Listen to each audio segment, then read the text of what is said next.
Hi, welcome to my channel. I have a new story for you today.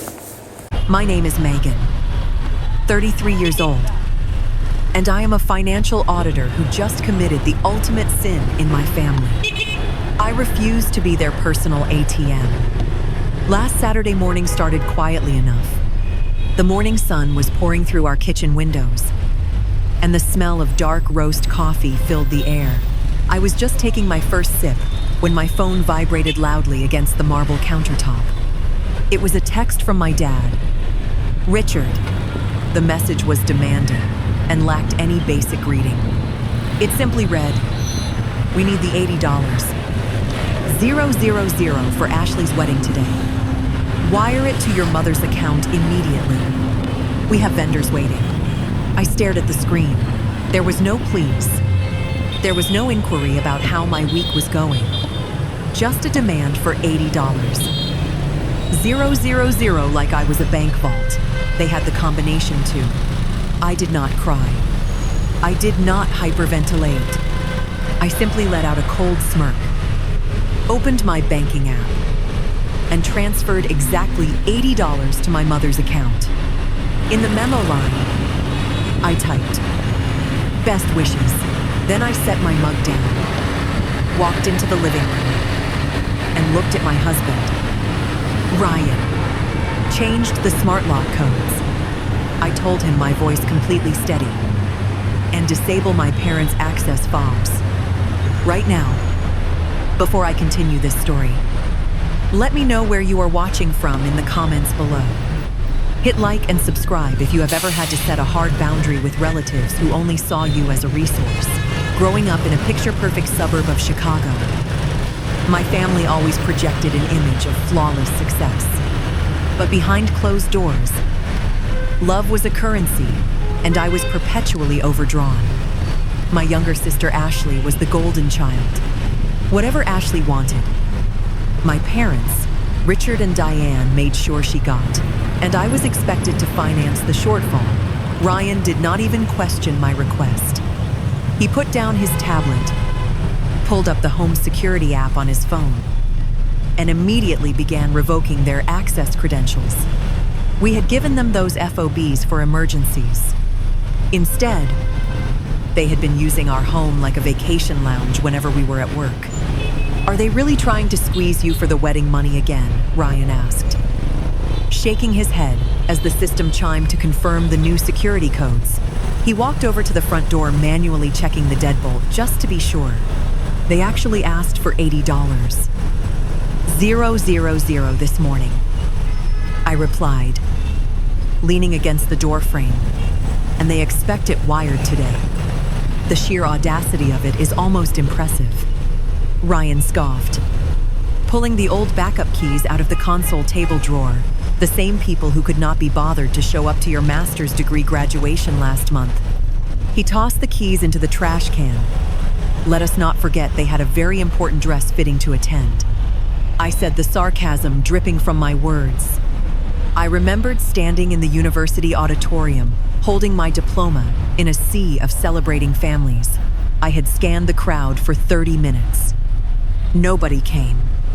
My parents had texted me earlier that morning claiming Ashley was having a meltdown over the lace detailing on her bridal gown, and they simply could not leave her alone in such a state. They missed the culmination of 3 years of grueling late night, studying for a dress fitting, yet here they were demanding the equivalent of a down payment on a house to fund a lavish country club party they promised her future in-laws. Ryan walked over and wrapped his arms around me. "You know they are going to show up here." Right. They are not going to take an $8 transfer lightly. I looked up at him, feeling the solid grounding presence that had kept me sane for the past 5 years. "I know," I said. "Let them come. This house is legally yours and mine. They have no power here anymore." For years, I had played the role of the quiet, obedient daughter. I had worked twice as hard for a fraction of the approval Ashley received, simply for existing as an auditor. My entire career was built on finding discrepancies, tracking missing funds, and exposing lies. Now, The skills I used to protect corporate clients were going to be used to protect myself. I knew my mother's temper and my father's absolute impatience. They would drive over here, demanding obedience, expecting me to cower like I always did when I was younger. But those days were over. I had built a successful life without their help, and I refused to let them tear it down to finance a facade. I took a deep breath and poured myself another cup of coffee.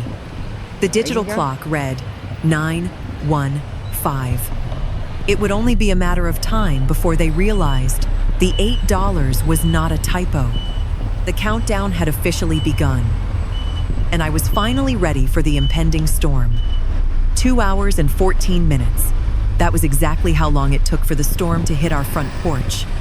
Ryan was in the garage organizing his tools, and I was at the kitchen island reviewing a client spreadsheet when the heavy thud of fists against solid oak echoed through the house. It was not a polite knock.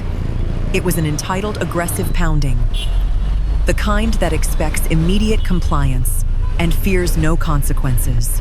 I glanced at the high-definition security monitor mounted on the wall. There they were.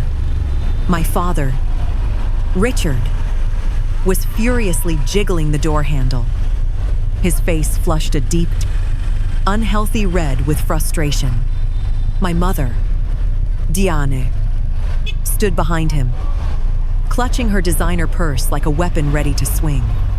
Next to her was my 2 8-year-old sister, Ashley, wearing a custom silk blouse and an expression of pure, unadulterated rage. I watched through the camera as my father punched his old access code into the smart keypad. The system flashed a bright red error light, emitting a sharp rejection beep. He punched it in again harder, this time jabbing the buttons with his thumb. Another red light.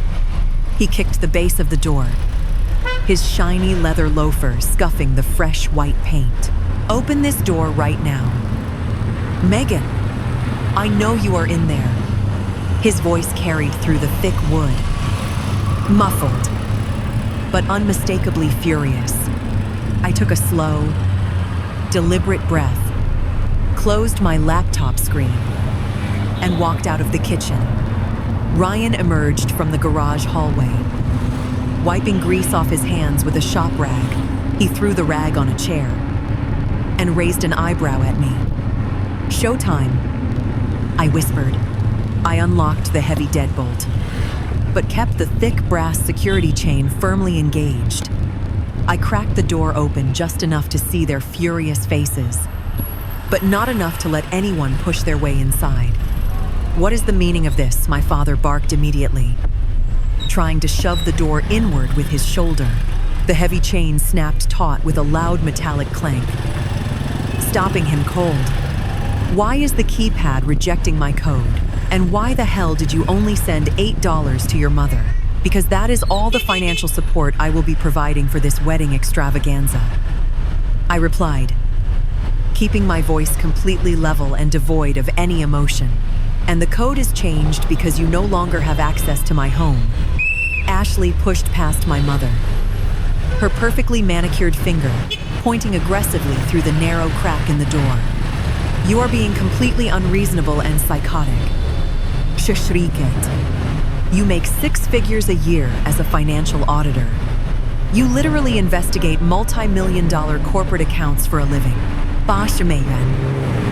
000 is absolutely nothing to you. Megan, it is literal pocket change. You are just being selfish because you are jealous. I am marrying into a prominent, wealthy family, and you are not. I looked at my younger sister, taking in her genuine, terrifying belief that my hard-earned bank account was her personal wedding fund. You are right, Ashley, I said calmly. I do make a very good living. A living I built by working, grueling 80-hour weeks, while you were maxing out our parents' credit cards on luxury spa weekends. My money belongs to Ryan and me. It is not a slush fund for you to impress Jamal and his high society parents. My mother gasped, clutching her pearls in a dramatic display of fake shock. How dare you speak to your sister that way on the happiest week of her life? We are a family.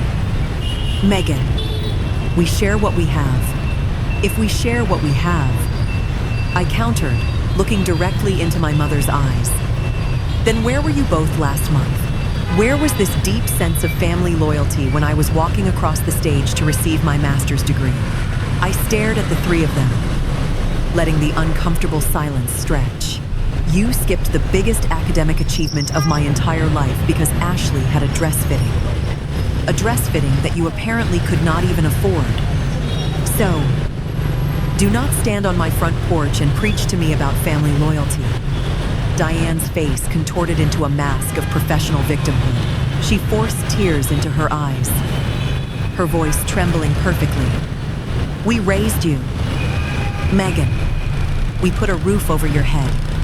We sacrificed everything to give you a good life.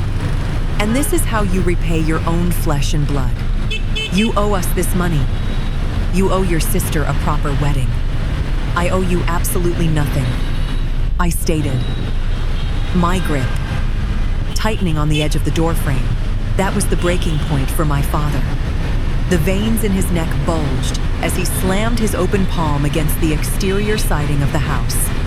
You listen to me, you ungrateful brat. He roared, his spit flying onto the glass pane. This is my family's property. I am your father, and I have an absolute right to be inside that house. You take this security chain off right now, or I am calling the police and having them force you to let us into our own property. I did not blink. I did not flinch or step back. I just looked at his red, furious face and smiled a cold, calculated smile. Call them. I challenged softly. Please, Dad, call the police. Let us see exactly how that works out for you. He did not hesitate. My father whipped out his phone with shaking hands and dialed 911, right there on my front porch. I listened through the heavy door as he put on his best distressed citizen voice. He told the dispatcher that his daughter was having a severe mental episode, that I had stolen their personal belongings, and that I was illegally locking them out of their own family property. It was a masterful performance.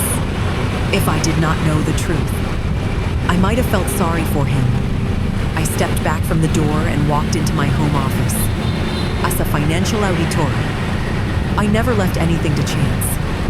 I opened my fireproof safe, retrieved a thick manila folder containing our vital property records, and grabbed my iPad. Ryan looked at me, crossing his arms. Are they really doing this? He asked.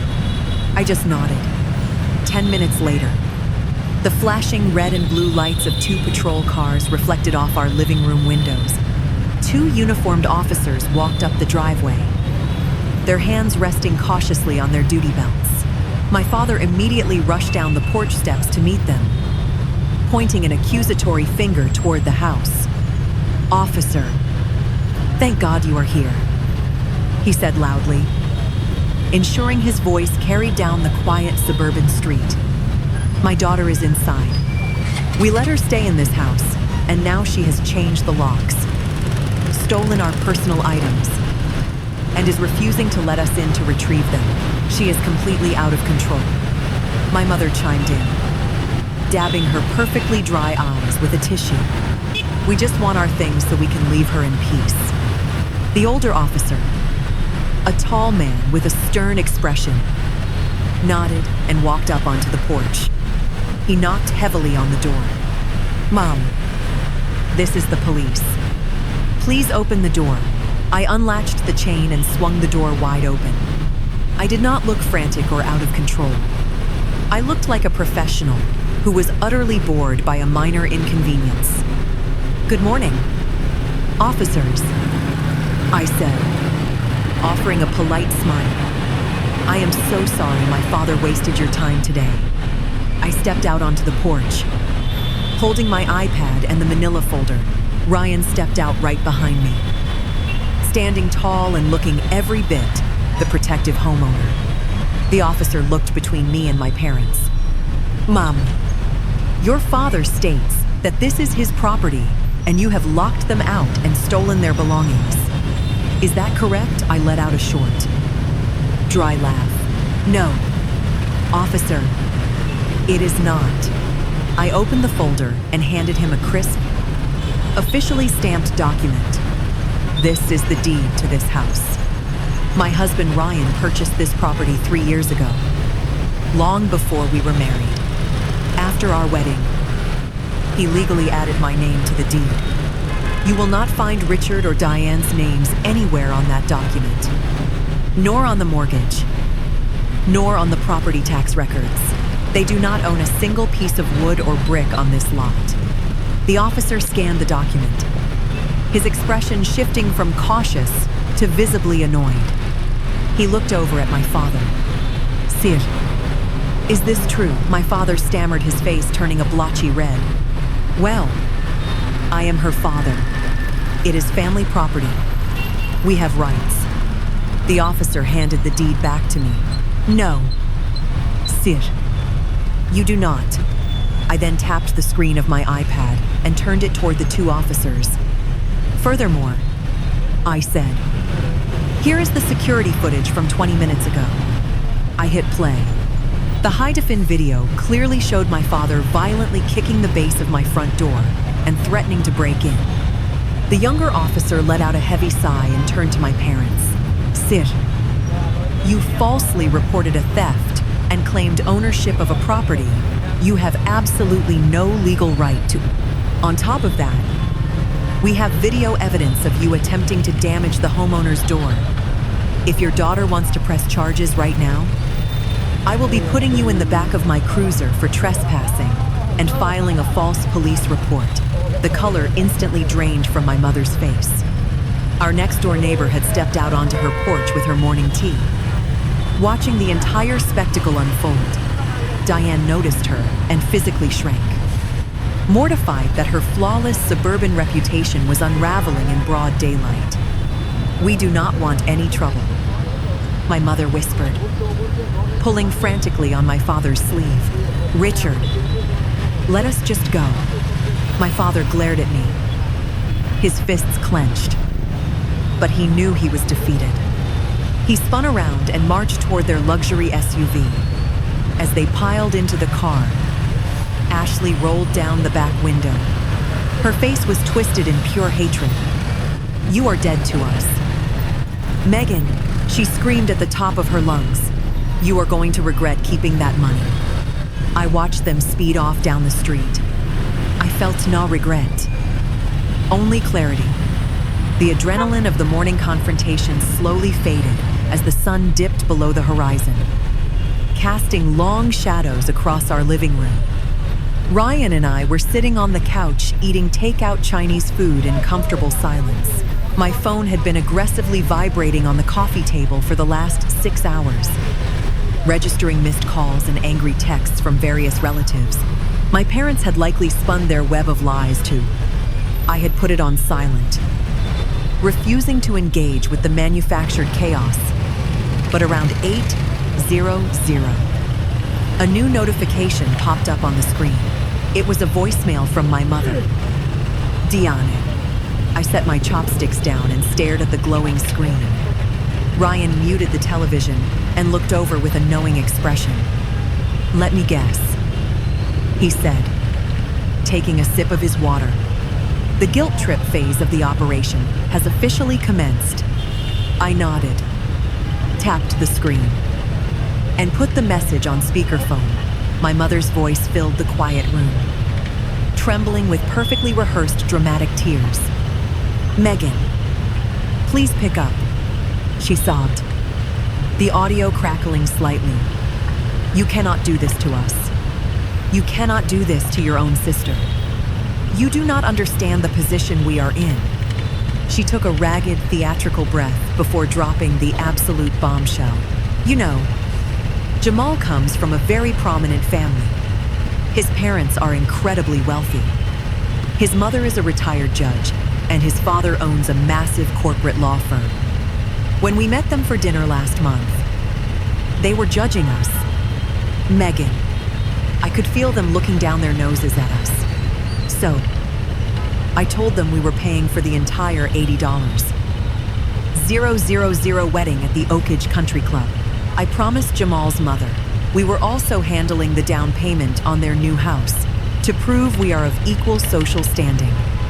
If we do not have that money by tomorrow, the country club is going to cancel the reservation. Jamal's family will find out we cannot afford it. They will cancel the wedding, and Ashley will be completely humiliated. Please. Megan, you have the money.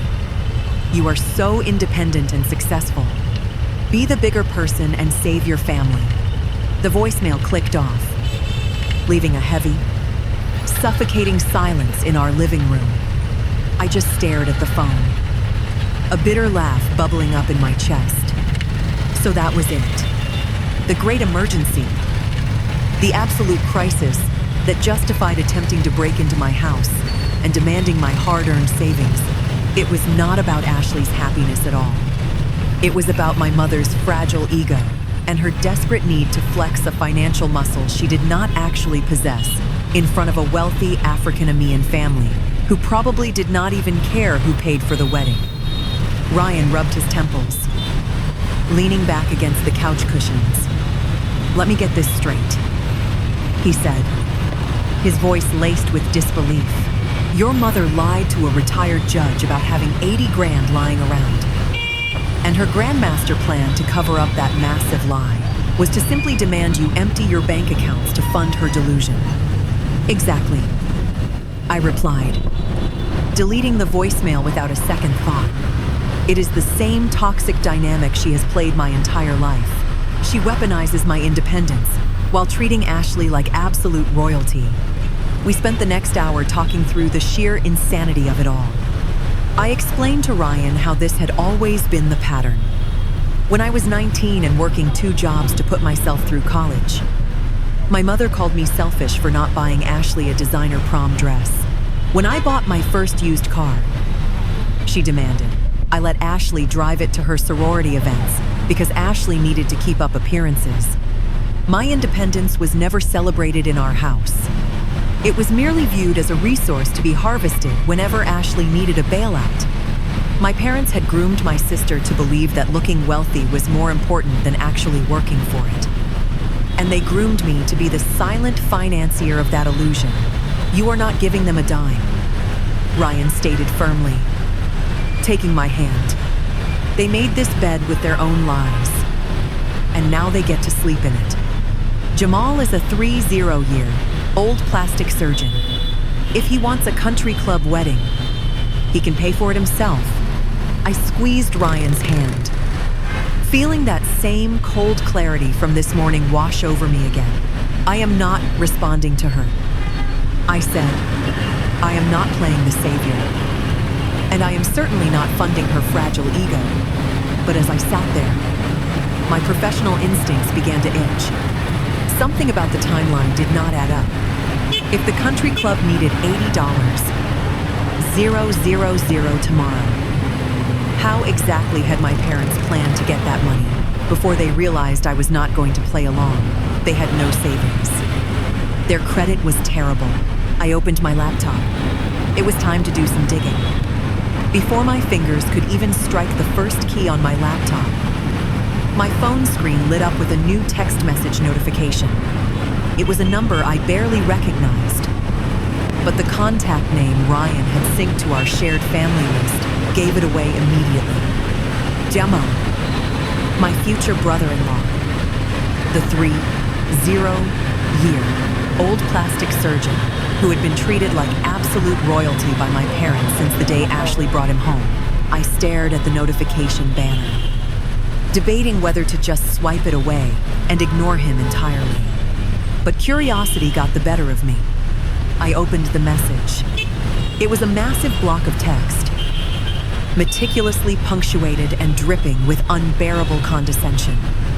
"Megan," the message began, "I understand that you and your parents have a complicated history. However, as a fellow professional, I know firsthand the kind of stress a high-powered career can put on a person. You must not let your career stress bleed into your familial obligations. Your mother is currently in tears. I am extremely disappointed to hear that you are refusing to contribute to the wedding, especially after your parents were so generous to promise they would cover the country club and our down payment. Family duty is paramount. It is unbecoming to let your jealousy of Ashley's happiness ruin what should be a joyous occasion for our families. Please wire the funds by morning so we do not have to involve the venue management. Regards, Dr. Jamal Williams. I read the text twice, letting the sheer arrogance of his words sink in. He actually signed it with his title. He was trying to use his status as a surgeon to talk down to me, implying my career as a financial auditor was somehow making me bitter and unstable. He had swallowed my mother's lies completely, buying into the narrative that I was just the angry, jealous older sister who needed to be disciplined by a superior professional. I did not feel anger anymore. I felt a surgical precision taking over my mind. I cracked my knuckles and typed my reply. Jamal. I wrote, I strongly advise you to check your facts before sending another message like this. I am not a bank. I did not make any promises to you or your family regarding wedding funds or real estate down payments. My parents lied to you to save face. Furthermore, any attempt to harass me for money will be documented and handed over to my attorney. Do not contact me again regarding my personal finances. Have a wonderful evening. Sin.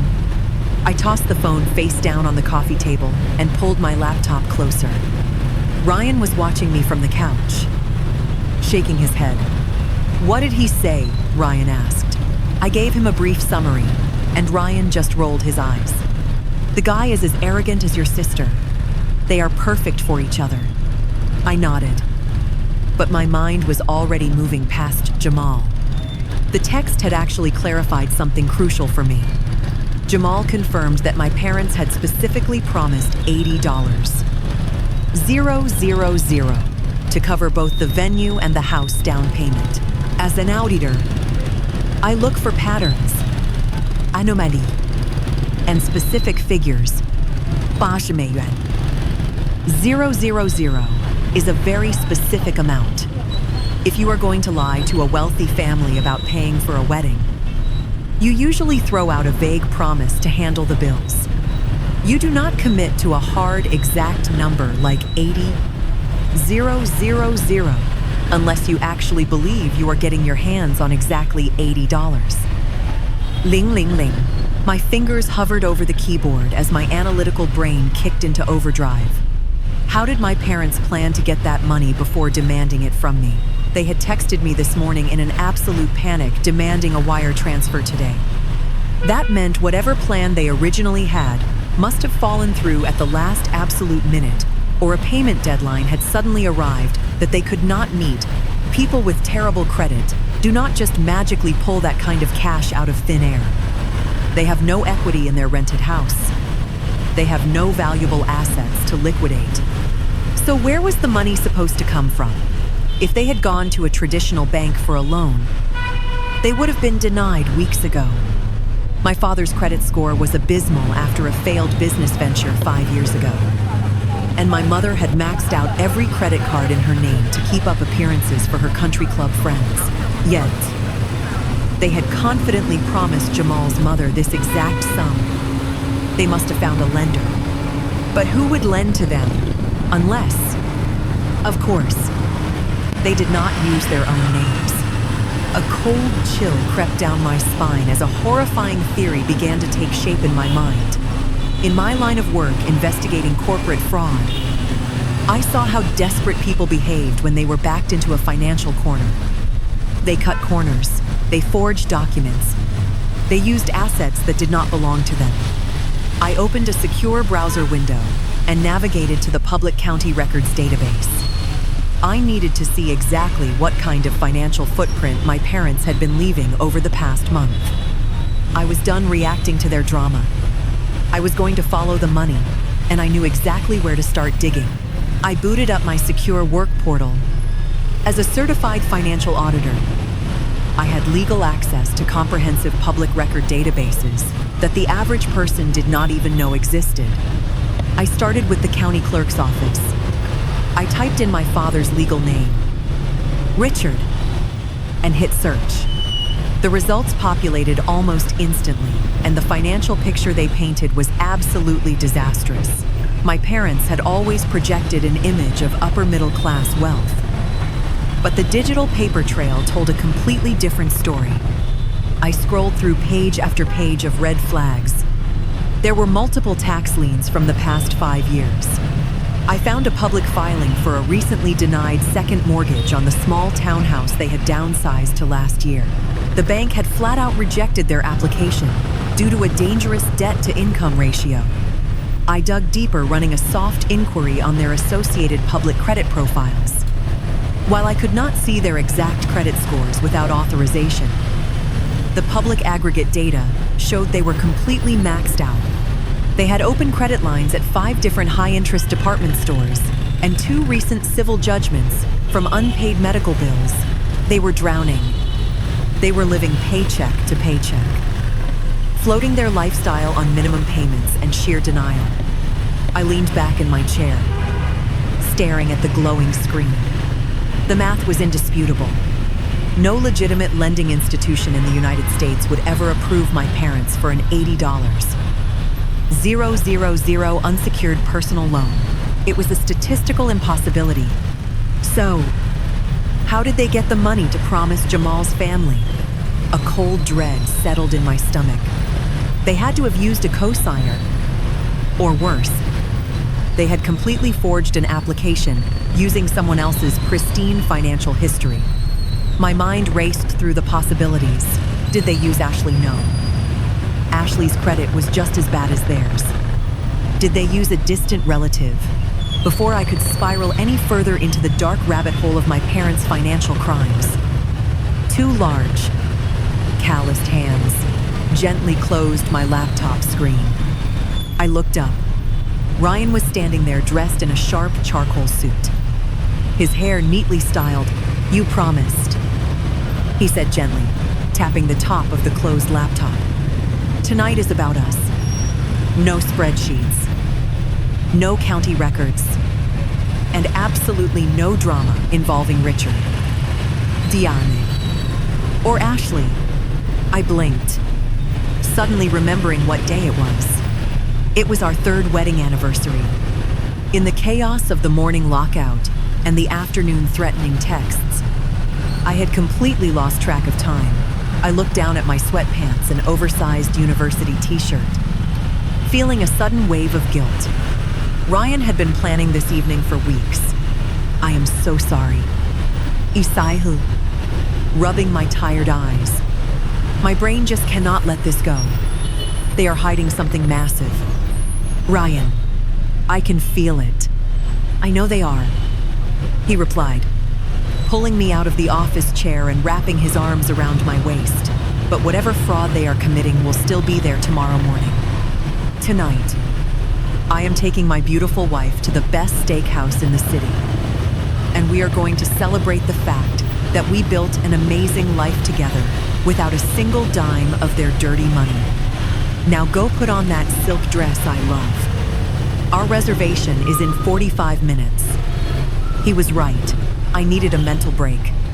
I needed to step out of the toxic fog my family constantly generated and remember the peaceful, secure world Ryan and I had built for ourselves.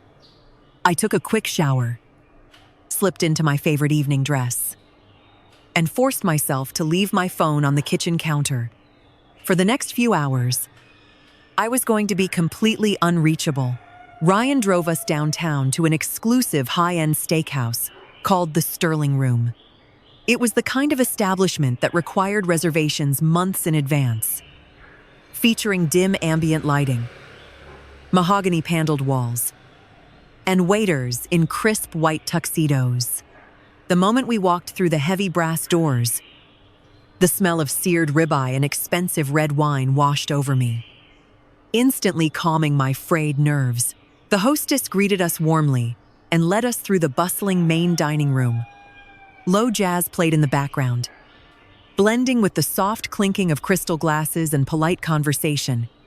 It felt like a different universe. A world away from screaming matches on front porches and desperate voicemails. Ryan ordered a bottle of vintage Cabernet, and we spent the first 20 minutes just enjoying each other's company. We talked about his latest construction projects and laughed about our honeymoon trip to Italy. For a brief, wonderful moment, my family did not exist. I took a sip of the rich wine, letting my shoulders finally drop. I was safe. I was happy. But the universe has a very twisted sense of humor. As the waiter approached to take our appetizer order, a loud, painfully familiar laugh pierced through the elegant hum of the restaurant. That laugh belonged to my mother.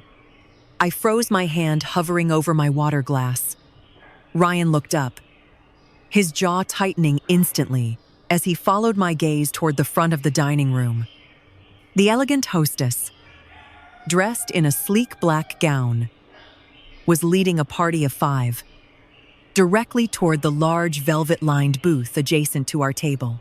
Leading the pack was Diane, draped in a flashy, sequined jacket that caught too much light, projecting an air of manufactured royalty. Behind her walked my father, Richard, trying his best to look like a seasoned tycoon, though his suit was clearly a decade out of style. Then came Ashley, clinging to Jamal's arm. Jamal looked perfectly polished in a tailored navy suit, exuding the easy confidence of a successful surgeon. But it was the woman walking beside him who commanded the absolute attention of the room, Judge Sylvia Williams, Jamal's mother. She was a striking African-American woman in her late 60s, dressed in an impeccably tailored cream blazer and matching trousers. She possessed the kind of quiet, terrifying authority that did not need sequins or loud laughter to be recognized. She moved with deliberate grace, taking in the room with the sharp, calculating eyes of a retired circuit court judge who had spent decades dissecting liars for a living. Of all the tables in this massive restaurant, the hostess seated them mere feet away from us. A low, decorative partition of frosted glass and orchid separated our tables, offering just enough concealment that they did not immediately notice us. Ryan reached across the table and gently touched my hand, offering a silent question. "Do we leave?" I shook my head slightly. I absolutely refused to be chased out of my own anniversary dinner. We lowered our voices, effectively becoming invisible spectators to my mother's grand performance. As soon as they were seated, Diane took control of the conversation, her voice entirely too loud. The Sumayer approached, and my mother did not even glance at the prices. "We will start with a bottle of your finest Reserve Bordeaux," she announced, waving her hand dismissively, and bring out the grand seafood tower for the table. "We are celebrating the merging of 2 wonderful families tonight." Judge Williams offered a polite, restrained smile, placing her linen napkin neatly on her lap. "That is very generous of you, Diane," the judge said, her voice smooth, but carrying a weight that demanded respect. "I understand you and Richard have been managing some rather extensive investments lately. Jamal mentioned you were liquidating assets to cover the wedding and the house down payment." My mother let out another loud, grating laugh. "Oh, absolutely, Sylvia. Richard has been heavily involved in commercial real estate development. We recently sold off a massive portfolio of warehouses downtown. It is wonderful to be able to bless Ashley and Jamal with the fruits of our labor." I nearly choked on my wine. My father had managed a failing hardware store before going bankrupt. I watched Judge Williams tilt her head slightly. "Really?" the judge inquired. "Which development firm does Richard work with?" "I still have colleagues who litigate zoning laws in the commercial sector. I might know his partners." My father choked on a piece of bread, his face turning blotchy red. Diane quickly intervened, patting his back. Oh, he uses a private boutique firm, very exclusive. She babbled. I watched the exchange with morbid fascination. The judge was already detecting cracks in my parents' facade, probing their fictional wealth with surgical precision. But Diane was too arrogant to realize she was being cross-examined. As my mother turned her head to dramatically flag down a waiter, her gaze swept across the dining room and slammed right into mine. The color drained from her face as she locked eyes with me through the orchids. She saw my silk dress, Ryan's expensive suit, and the vintage wine on our table. For a split second, I saw genuine panic, fearing I might walk over and expose her lies to the judge right then and there. But I just stared back, offering no greeting. The panic in my mother's eyes quickly vanished, replaced by a dark, malicious glint. She nudged my father under the table and leaned in to whisper something to Ashley. Ashley glanced over her shoulder, a cruel smirk instantly spreading across her face. Diane turned back to Judge Williams, her fake smile returning brighter and more dangerous than before. She had just formulated a plan to punish me for the morning lockout, and she was going to use this captive audience to execute it. For the next hour, I focused entirely on Ryan. We shared a decadent chocolate souffle and reminisced about our early dating years. But it was impossible to completely ignore the circus happening just a few feet away. My parents were ordering with reckless abandon. Through the frosted glass partition, I watched a parade of waiters deliver course after extravagant course to their table. There were towering platters of chilled oysters, imported truffles, shaved tableside, and thick cuts of a 5 Wagyu beef. My father even ordered a round of 2-0-year old scotch, swirling the amber liquid in his glass with practiced arrogance. As an auditor, my mind automatically tabulated the cost of every item that hit their table. They were easily blowing past the $4.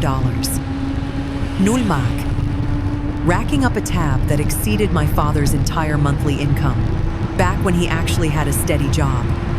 My mother was loud, ensuring the entire front half of the restaurant knew they were celebrating a monumental union. She kept referring to Jamal as her son, the brilliant surgeon, while subtly implying to Judge Williams that our family possessed an endless reservoir of generational wealth.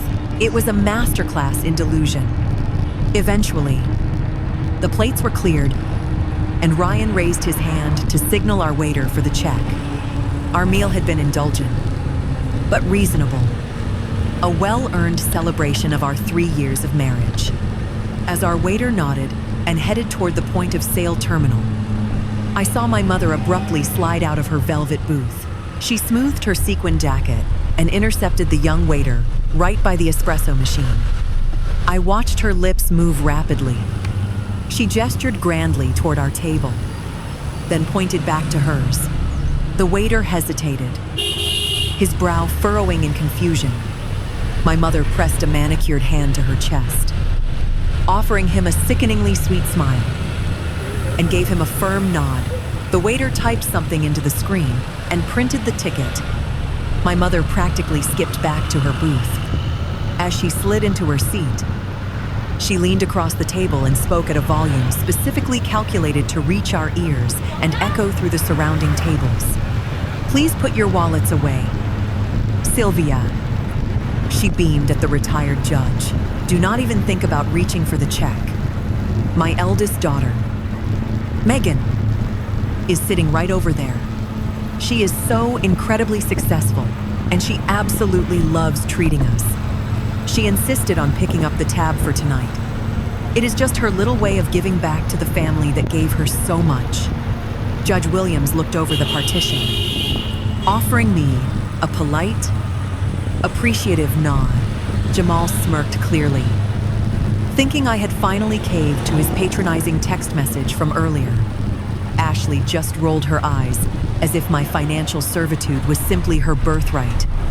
A moment later, our young waiter approached our table. He looked incredibly uncomfortable, He placed the heavy black leather folio down next to Ryan's water glass. "I am sorry." "Sir," the waiter whispered discreetly. "The lady at the next table insisted you requested to combine the checks." Ryan opened the folio. I leaned over to look. There it was. An itemized receipt that was longer than my forearm. At the very top was our steak and wine totaling roughly $300. Below that was an ocean of absurd charges. The Grand Seafood Tower. Multiple bottles of Reserve Bordeaux. The Wagyu. The Scotch. The final total at the bottom sat at a staggering $4. 520. Ryan's jaw muscle feathered. He reached for his wallet, his eyes narrowing with quiet anger. He was ready to pay it just to avoid a scene on our anniversary. I put my hand firmly over his process. "Absolutely not." I whispered. I picked up the black leather folio and stood up. I smoothed the front of my silk dress and took a deep, centering breath. The low jazz music seemed to fade into the background. I walked the short distance around the frosted glass partition and stepped directly up to their table. The lively conversation instantly died. 5 pairs of eyes locked onto me. Ashley looked annoyed. Jamal looked expectant.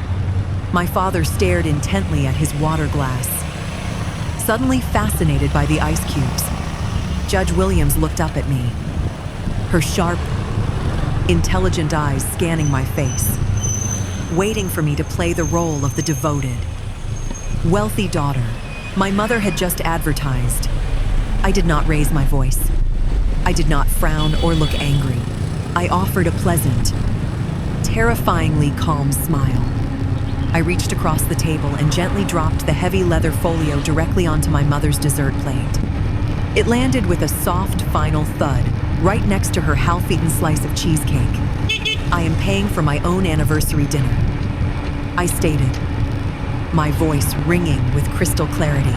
"I assume the family that promised an $80, 000, country club wedding can cover their own steak." The silence that followed my statement was absolute. It felt as though the entire restaurant had collectively stopped breathing. I stood tall, my posture perfectly straight, keeping my eyes locked on my mother. Her jaw actually dropped, and the smug, triumphant smile vanished, replaced by sheer, unadulterated panic. At the end of the booth, Judge Williams leaned back slowly. She did not gasp or look shocked. Instead, she slowly raised one perfectly arched eyebrow. Her sharp gaze flicked from the $4.500 receipt, sitting on the dessert plate, to my mother's terrified face, and finally to me. The judge was a woman who had spent a lifetime reading the room, and in that single moment, she read the entire dynamic of my family. She saw right through the sequins and the lies. Jamal, however, was not nearly as perceptive as his mother. He abruptly stood up his chair, scraping loudly against the polished hardwood floor. His handsome face was tight with indignation. "Megan, this is incredibly inappropriate," he said, trying to keep his voice low, but failing miserably. "You are causing a scene and embarrassing your sister in front of my mother. As a professional, I would expect you to have better emotional control. You are clearly letting your petty jealousy override your common sense." Ashley immediately buried her face in her hands, letting out a dramatic, breathy sob that sounded exactly like the one she used when we were teenagers. Trying to get me grounded, I did not even look at Jamal or my sister. Engaging with a tantrum only gives it oxygen.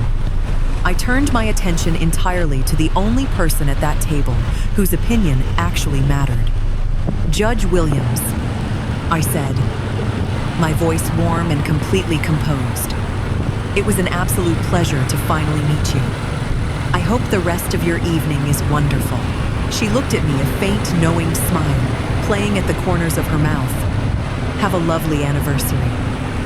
"Megan," she replied smoothly. I turned on my heel. Ryan offered the table a curt, dismissive nod and placed his hand gently on the small of my back. Together, we walked out of the dining room with our heads held high, leaving the heavy, suffocating weight of my family's financial disaster entirely on their own shoulders. We paid our actual bill at the host stand and walked out into the cool night air. The valet took Ryan's ticket and jogged off to retrieve our car. We stood on the brick sidewalk, illuminated by the soft glow of the street lamps. The front wall of the Sterling room was made of massive floor-to-ceiling windows, giving us a perfect, unobstructed view of my parents' table. Ryan folded his arms, watching the unfolding disaster with a grim smile. Look at them, he murmured. The waiter had returned to their booth. Through the glass, I watched my mother frantically digging through her designer purse. Her movements were jerky and panicked. She pulled out a shiny gold credit card and handed it to the waiter with a forced, tight smile. The waiter nodded and walked back to the point of sale terminal near the bar. Less than a minute later, the waiter returned. Even from outside, I could tell his posture was stiff and apologetic.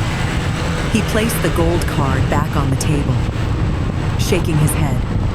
My mother's face turned a violent shade of crimson. She began arguing, pointing at the card, then pointing at the machine.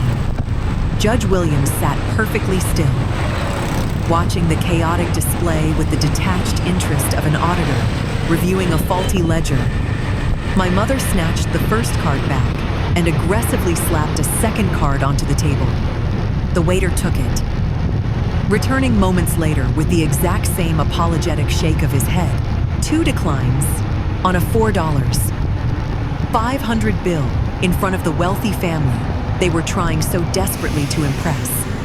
My father was sweating profusely. He was visibly shaking as he patted down his suit pockets. Finally, he pulled out a battered, faded blue card, an emergency high-interest credit line he kept exclusively for sudden car repairs. He handed it to the waiter without making eye contact with anyone at the table. When the waiter finally returned with a printed slip for my father to sign, the relief on my parents' faces was sickening. But the damage was already done. Judge Williams was no longer smiling. She was quietly observing my parents with a look of profound, calculating suspicion. The grand facade my mother had built was cracking wide open, and the $80,000 lie was beginning to bleed through. The valet pulled our car up to the curb. We got in and drove away, leaving them to sit in the ruins of their own arrogance. The drive back to our house was shrouded in a heavy, contemplative silence. The streetlights flickered rhythmically across the dashboard as Ryan navigated the quiet suburban roads. Neither of us turned on the radio. The visual of my mother desperately slapping declined credit cards onto that white linen tablecloth was burned into my mind. It was not just a pathetic display of fake wealth. It was a glaring, flashing warning sign. I leaned my head against the cool glass of the passenger window and ran the numbers again. As an auditor, my brain is permanently wired to look for the missing variables in any financial equation. Tonight, the math was screaming at me. If my parents did not have $4, 500 inches available credit between the two of them, then they were entirely unequivocally bankrupt. That was a fact, but the lie they had proudly presented to Judge Williams and Jamal was a promise of $80, 000 for a country club wedding and a house down payment. You do not promise that kind of specific capital to a retired circuit court judge unless you have a rock-solid plan to acquire it. Ryan broke the silence as he pulled into our driveway. They are completely broke. Megan, they do not have a dime to their names. He put the car in park and turned to look at me in the dim light of the garage. So, how on earth were they planning to pay that venue tomorrow morning? That is exactly what is terrifying me, I replied, unbuckling my seatbelt. My dad texted me at 9:00 this morning, demanding the money immediately.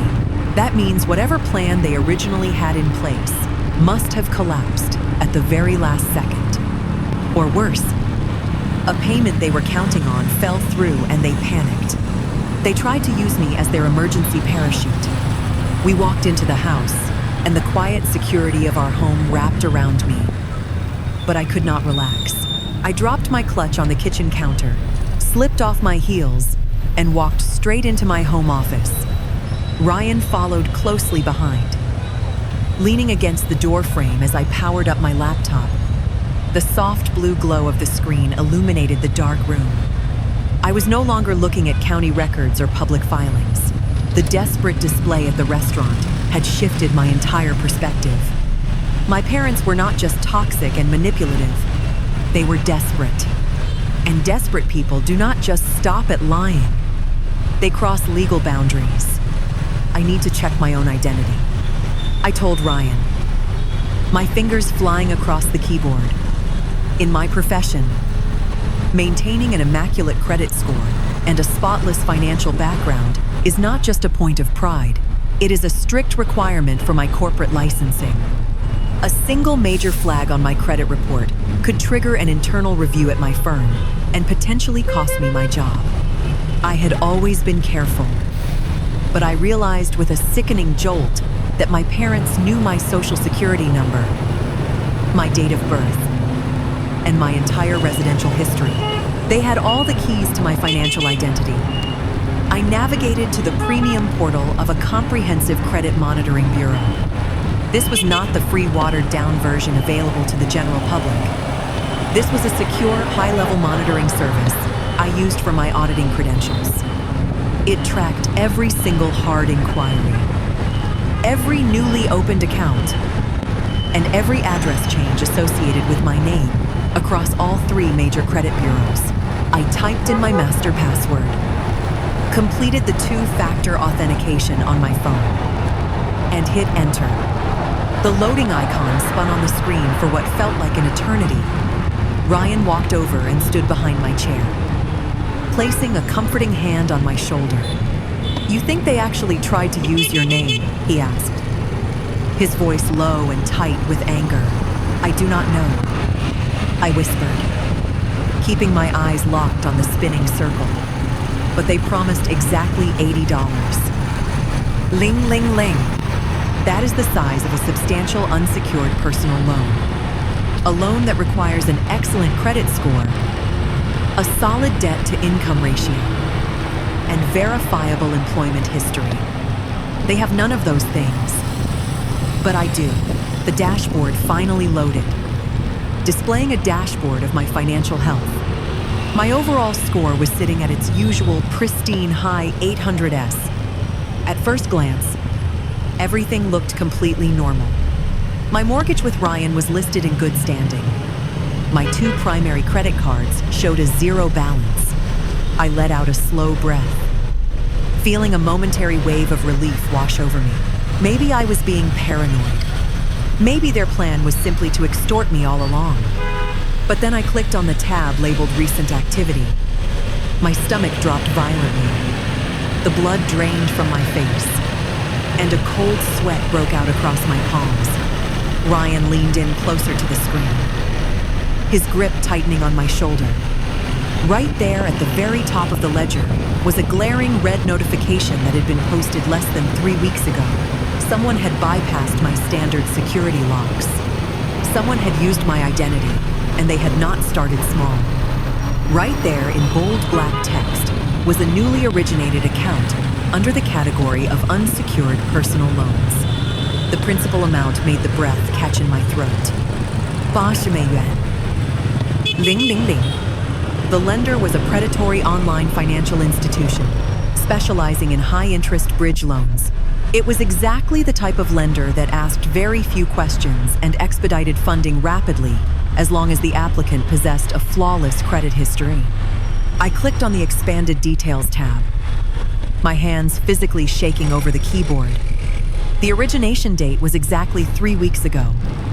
That perfectly aligned with the timeline of when my mother first bragged to Judge Williams about paying for the country club wedding. Ryan leaned closer. his eyes scanning the digital document, illuminating my dark office. How did they bypass the verification? He asked, his voice a low, dangerous whisper. I pointed to the demographic information listed on the loan application. They used my social security number. I explained, feeling a cold clinical anger, completely replacing my initial shock. But look at the address. They did not use our current home. They used the address of the old apartment I rented right after college. They knew I had not lived there in 6 years, but it was still tied to my early credit history. Any physical mail, any welcome packets or verification letters from the lender would have been sent to a building where I no longer resided. It was a deliberate move to keep me in the dark while they hijacked my financial identity. This was no longer just a toxic family dynamic involving guilt trips and boundary stepping. This was a severe, premeditated criminal offense. It was felony identity theft. My parents had crossed a line that could not be uncrossed. I felt a sudden wave of nausea as the full weight of their actions settled over me. They were willing to completely destroy my financial future, my professional auditing license, and my personal security, just to maintain a fake image of wealth for a man my sister was marrying. But as an auditor, I needed the complete picture. I needed to know exactly where that $80,000 went after the loan was approved and dispersed. I pulled up the transaction record attached to the credit inquiry. The funds had not been sent to my mother's personal checking account. That would have been too easy to trace. They were wired directly to a limited liability company called Apex Holdings Group. Ryan frowned, his hands resting heavily on the back of my desk chair. "What is Apex Holdings?" he asked. "I do not know," I replied, opening a new browser tab for the state business registry. "But I am about to find out." I typed the name of the company into the state database and hit search. The results popped up in seconds. Apex Holdings Group was registered exactly 4 weeks ago. The registered agent and sole proprietor was listed as Richard Jenkins. My father. He had set up a shell company solely to receive the stolen funds without triggering immediate anti-money laundering flags at a traditional personal bank. Suddenly, the bizarre events of the morning began to click into place with terrifying clarity. I stared at the screen, a dark realization washing over me. "Ryan," I said, my voice barely above a whisper. The text message my dad sent this morning, the one demanding $80,000 for the venue. That was not an arrogant request. That was a blind panic. Ryan looked confused. "What do you mean? They already had the $80." Ling, ling, ling. They stole it 3 weeks ago. Why would they text you demanding the same amount today? I pointed to the repayment schedule on the loan portal. Because of the predatory nature of this specific bridge loan, the terms required a massive first installment payment exactly 21 days after disbursement. That day was today. If they missed that payment, the lender would immediately initiate collection protocols. They would start calling my phone numbers. They would start sending legal notices to my current address. The fraud would be exposed instantly. My parents had likely already spent a large portion of that stolen money on non-refundable deposits, designer clothes from my mother, and paying off their own immediate debts to keep up appearances. When they realized the first massive installment was due today, and their bank accounts were entirely empty, they panicked. They texted me demanding I wire money to my mother's account, hoping I would just blindly comply out of deep-seated family obligation. If I had sent that money, they would have used it to pay the very loan they took out in my name. They wanted me to finance my own stolen identity while they walked away clean. I stared at the bright red notification, my eyes scanning the harsh digital letters. Unsecured personal loan approved. Amount $80. Ling, ling, ling. Lender. A mid-tier online financial institution known for rapid approvals and minimal manual verification. The origination date matched the exact week my mother first met Judge Williams for dinner. I clicked on the loan details, my hands shaking so violently I could barely control the trackpad. The mailing address attached to the fraudulent account was my old college apartment, a place I had not lived in for nearly a decade. But the digital fingerprint. The initial application location was local. Ryan leaned closer, his eyes narrowing as he read the screen over my shoulder. "Megan, what is this?" he asked, his voice low and dangerous. "This is how they got the money." I whispered, the horrific reality finally clicking into place. My own parents stole my social security number. They forged my electronic signature and took out a massive loan in my name to buy Jamal and Ashley's approval. The sheer audacity of their plan was breathtaking. As an auditor, I spend my life unraveling complex corporate embezzlement schemes. But this was a crime of brutal, intimate simplicity. My parents knew I monitored my credit, but they also knew I protected my financial reputation with my life. A defaulted loan of this magnitude would not just ruin my credit score, it would trigger an ethics review at my firm. It could cost me my professional licenses and my entire career. They had banked on that exact fear. Their twisted sociopathic logic was flawlessly cruel. They figured they would secure the cash, hand it over to Judge Williams to look like wealthy benefactors, and wait for the first monthly installment to come due. When the bank inevitably demanded payment, they assumed I would quietly pay it off to protect my own livelihood. They tried to trap me into financing my sister's extravagant life through sheer financial extortion. Ryan did not say a word. He just slowly stood up from his lean against my desk. I watched the realization wash over him, followed immediately by a wave of pure, unadulterated rage. He turned around, marched into the hallway, and grabbed his heavy leather jacket off the hook. He snatched his car keys from the ceramic bowl on the console table. The metal keys jingled sharply in the quiet house. "What are you doing?" I asked quickly, pushing my chair back and standing up. "I am going over there," Ryan snarled, his face set in a hard, unforgiving line. "I am going to drive to their townhouse. I am going to kick that front door entirely off its hinges. And I am going to put the fear of God into your father until he hands over every single penny of that stolen money. Nobody touches my wife. Nobody."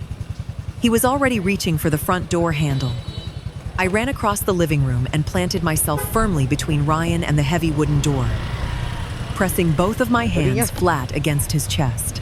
"Stop," I commanded, my voice sharp and authoritative. "Ryan, look at me. You cannot go over there. Megan, they committed a felony," he yelled, his chest heaving under my hands. "They stole 80 grand from you. I am not going to just sit here while those parasites sleep soundly in their beds. And if you go over there screaming what happens next," I challenged, locking eyes with him, "they will deny it. They will claim their identities were stolen. 2, they will immediately log into their computers and delete the browsing history. They will shred the physical approval notices.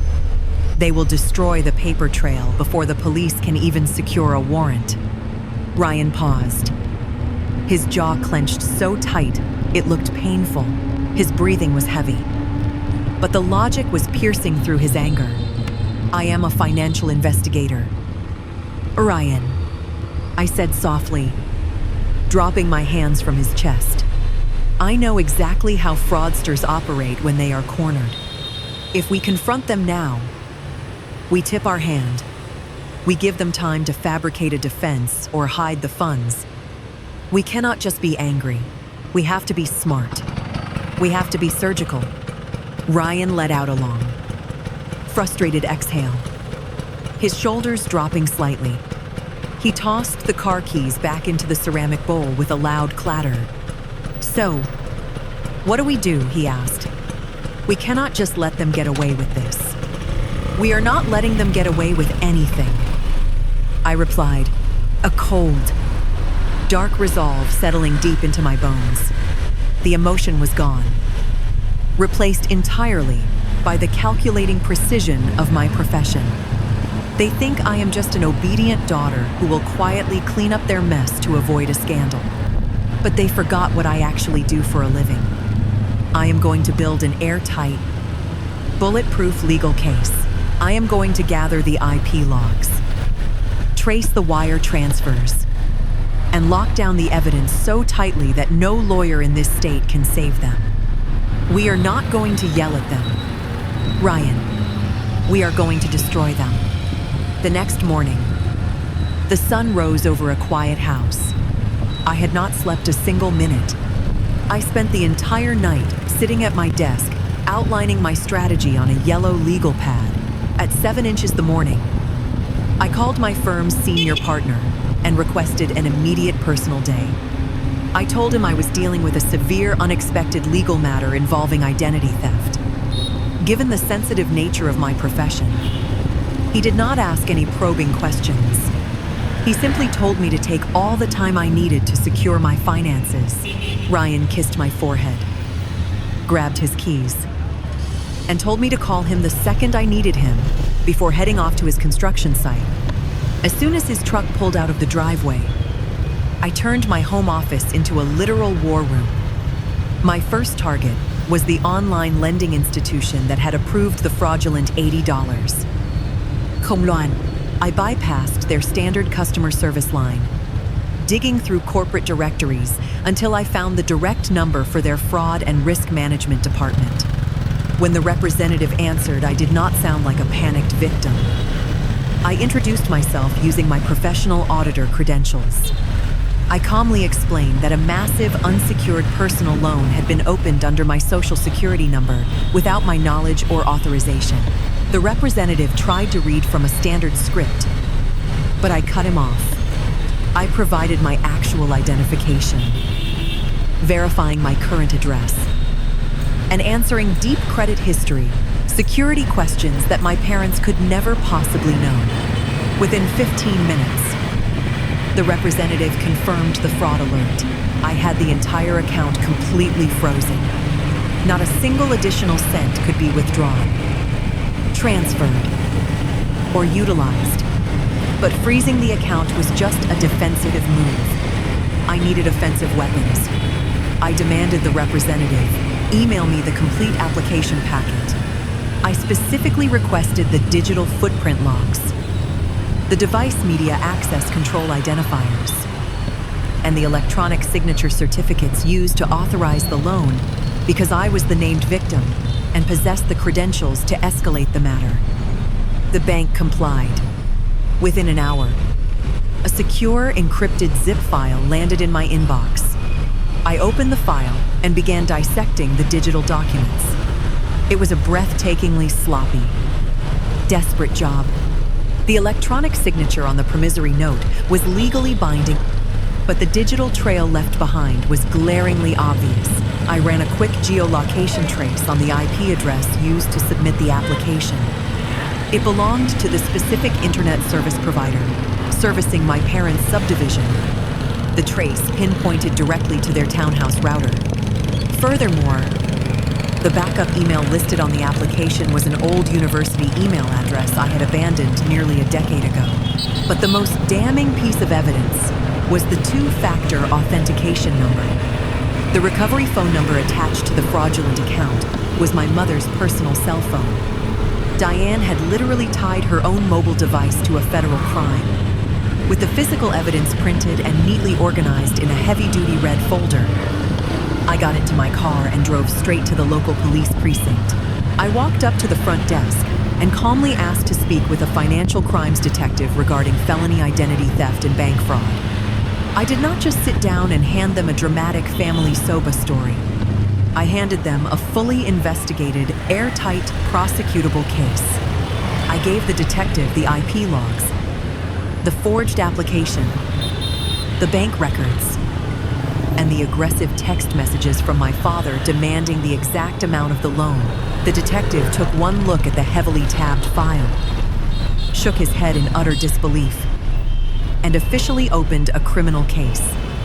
I walked out of the precinct 30 minutes later with a stamped police report and a designated incident number in my hand. But local police were not enough to ensure the absolute destruction of their scheme. I wanted federal oversight. As soon as I arrived back home, I logged onto the official portal for the Federal Bureau of Investigation. I submitted a comprehensive, detailed fraud report to their Internet Crime Complaint Center, explicitly detailing the electronic wire fraud and identity theft. I uploaded every single piece of evidence from the IP logs to the police report. The system processed my submission and generated a federal case number. I printed out the federal confirmation page and added it to the red folder. That folder was no longer just a collection of papers. It was a loaded weapon. My parents were busy picking out floral arrangements and tasting catering menus, completely oblivious to the fact that their entire lives were about to implode. The legal trap was now fully armed and permanently locked. My parents had dug their own graves. The only thing left to do was lure them right into the center of the cemetery. I sat at my kitchen island, staring at the locked screen of my phone. For the past 24 hours, I had kept my parents completely blocked across all channels. It was a necessary blackout to give me the quiet space to build the federal case against them. But a paper trail, no matter how solid, is always vastly improved by a direct admission of guilt. I needed them to acknowledge what they had done. I needed them to feel so confident in their victory that they would openly boast about the trap they thought they had caught me in. I unlocked my phone, navigated to my contacts, and found my mother's name. With a quick swipe, I removed the block. I ignored the barrage of missed call notifications from yesterday. I opened a new message thread and carefully crafted the bait. Every word had to be perfectly calibrated to stroke her massive ego and feign my own total defeat. I saw the loan. I typed my thumbs, moving methodically over the digital keyboard. I am absolutely furious, but I do not want Ashley's wedding ruined. Let me come to the rehearsal dinner tomorrow night so we can discuss how I'm going to pay this off. I read the message twice to ensure it hit the exact right note of reluctant surrender. It implied that my financial self-preservation had ultimately outweighed my anger, which was exactly the psychological profile my mother always projected onto me. I pressed send. Ryan walked through the front door just as the message delivered. He dropped his tool belt and walked into the kitchen. Reading the tension in my posture, "Did you do it?" he asked. "I just sent the text," I replied, sliding the phone across the counter. "I filed the police report this morning, and the FBI has issued a case number. The loan is frozen. But if I want to nail them without giving their defense attorney an inch of wiggle room, I need them to admit they knew the loan was fraudulent. I need them to confess on record." Ryan read the text message on my screen and let out a low whistle. "You are inviting yourself to the rehearsal dinner. That is playing with fire. Megan, Jamal's entire extended family is going to be there. The judge, his father, all of his high society relatives. It is going to be a complete snake pit. That is exactly why I have to be there." I said my mother is a narcissist. "Brian, narcissists cannot resist an audience. If I confront her in private, she will deny and gaslight. But if I walk into her grand performance, into the very event she stole my identity to fund, she will feel untouchable. She will be so drunk on her own manufactured success that she will slip up. I just need to hand her the shovel." My phone buzzed against the marble countertop. We both jumped slightly. Ryan looked at me, and I slowly slid the phone back toward myself. It was a reply from Diane. The response time was less than 5 minutes, proving she had been anxiously clutching her phone, waiting for the inevitable fallout of her crime to resolve in her favor. I opened the message. The sheer arrogance radiating from the screen was nauseating. It read, I am glad you finally came to your Cái này senses. là mày tính nó tính chứ bọn cháu có được tính đâu. Tính nó I bảo knew thu bao you would nhiêu do the rồi, right thu cho người thing ta như once you thế. calmed down. Dạ vâng, cháu xin. We did what we had to do for family. You have the credit score to handle it. And Ashley deserves a perfect day. You may attend the rehearsal dinner tomorrow at the Oakage Country Club. Be there at 7 sharp. Do not make a scene. We will discuss the payment schedule in the lobby after dessert. I handed the phone back to Ryan. A cold, hard knot formed in my stomach from the absolute confirmation of her sociopathy. She felt no remorse for stealing my identity and jeopardizing my career. She only felt relief that her extortion plot had worked. She immediately defaulted back to her condescending tone, commanding me how to behave in front of her new wealthy friends. She took the bait, Ryan said softly, setting the phone down on the smooth marble counter. She actually admitted they did what they had to do. She did. I confirmed, pulling the thick red folder full of federal evidence toward me. She thinks she has won. She thinks I am coming to that dinner to kiss the ring and quietly hand over my financial freedom for the sake of family peace. I stood up and looked at my husband with a cold, calculating smile. Let us go shopping. Ryan, I need to find something appropriate to wear to a funeral. We did not actually go shopping right away. As I reached for my purse, my phone began to vibrate violently against the marble counter. It was not a text message this time. It was an incoming call from Ashley. I looked at Ryan holding up my hand to signal quiet. I tapped the screen to answer immediately, hitting the speakerphone button and sliding my thumb to activate a secondary voice recording application I had downloaded specifically for this purpose. The recording icon flashed a steady red. Hello, Ashley, I said, keeping my tone perfectly subdued and defeated. Well, look who finally decided to join the real world. Ashley gloated, her voice dripping with absolute smugness. Mom just told me you are coming to the rehearsal dinner tomorrow night. I am honestly surprised it took you this long to cave. Jamal was right about you. You just needed to be reminded of your place in this family. I closed my eyes, letting the insult wash over me without reacting. I just want this whole nightmare to be over. Ashley, I replied softly. I am still in shock over the loan. I cannot believe Mom actually took out $80. 0 inches my name. Ashley let out a sharp, dismissive laugh that echoed through the quiet kitchen. Oh, stop being so dramatic. Megan, Mom knew you would not give us the money willingly, so she just borrowed it for you. You have a great credit score. You make 6 figures. You will be completely fine. It is not like she stole it from someone who cannot afford it. So, you knew I pressed, making sure my voice carried clearly into the microphone. You knew she used my social security number to forge that application to pay for your wedding and house. Of course I knew. Ashley snapped her arrogance, blinding her to the danger. We all knew. Dad helped her fill out the online forms. Look, you are getting way too hung up on the legal details. We are family.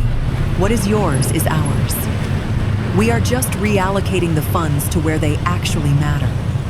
Anyway, I am not calling to debate the logistics with you. I am calling to lay down some ground rules for tomorrow night. Rules, I echoed. Yes, rules, she demanded. Just do not wear anything flashy to my rehearsal dinner. You are not the center of attention. You are just there to drop off the first check and apologize to Jamal for your behavior at the restaurant. Wear something plain. Do not embarrass me in front of Judge Williams again. I will wear exactly what the occasion calls for, I said smoothly. See you tomorrow, Ashley. I ended the call and stopped the recording. The audio file saved instantly. I played it back, listening to the crisp, clear sound of my sister openly admitting to federal conspiracy and wire fraud. Ryan let out a dark, satisfied laugh. She just handed you the final nail for her own coffin, he said, shaking his head in disbelief. She is completely delusional. She is not delusional. I corrected, opening my laptop and transferring the audio file to my secure, encrypted drive. She is just used to getting away with it. But tomorrow night, the free rides come to a permanent end. I spent the rest of the afternoon compiling the physical packets. I did not just print one copy of the evidence. I loaded a fresh ream of paper into my heavy-duty office printer and began churning out multiple identical DOSas. Each packet contained the frozen loan documents, the forged electronic signatures, the IP geolocation logs linking the crime to their townhouse, the local police report, and the official FBI confirmation page. I placed the audio file on several sleek silver USB drives. Attaching one to each folder, I bound them in bright red legal folders, the kind we used at my auditing firm for high-priority fraud disclosures. I carefully made a specific folder for Jamal. I made a separate one for my parents. And most importantly, I made a meticulously organized folder specifically for Judge Williams. I knew that when the bomb went off, my parents would immediately try to lie and gaslight the room, but they could not gaslight physical federal evidence. They could not gaslight a retired circuit court judge who knew exactly how to read a legal document. The weapon was now perfectly forged, sharpened, and fully ready to be deployed. We were going to walk into that extravagant country club, calmly hand over the undeniable files, and happily watch their entire fake empire burn directly to the ground in public.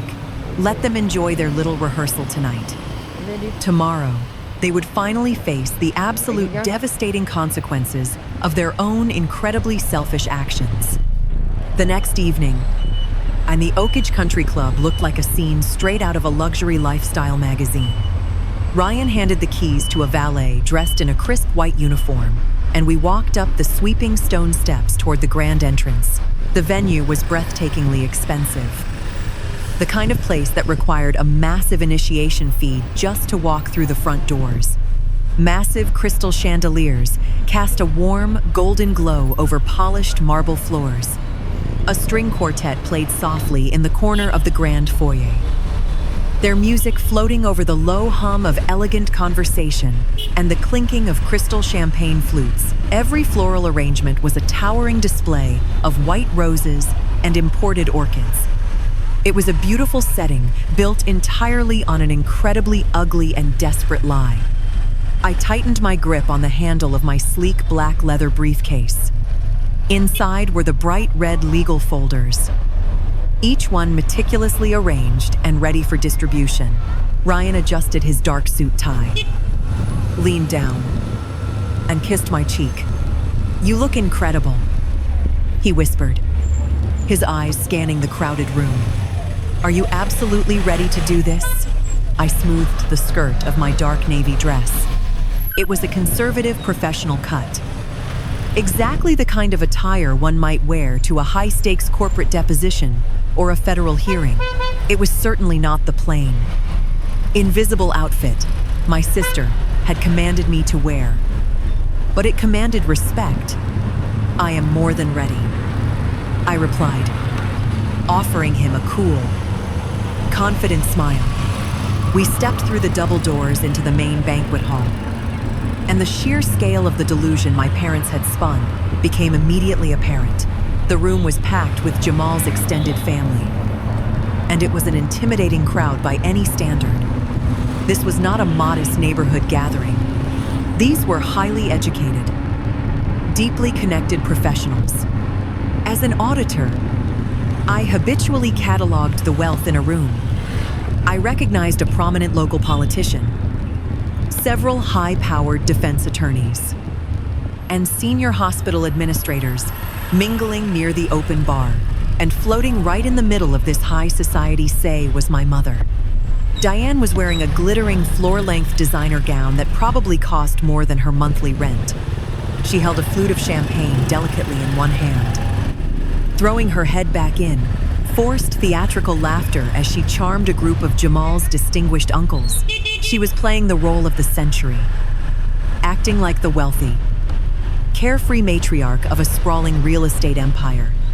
My father stood a few feet behind her, holding a scotch on the rocks. He was wearing a rented tuxedo that was slightly too tight across his shoulders, desperately trying to look like a man who casually gifted $8,000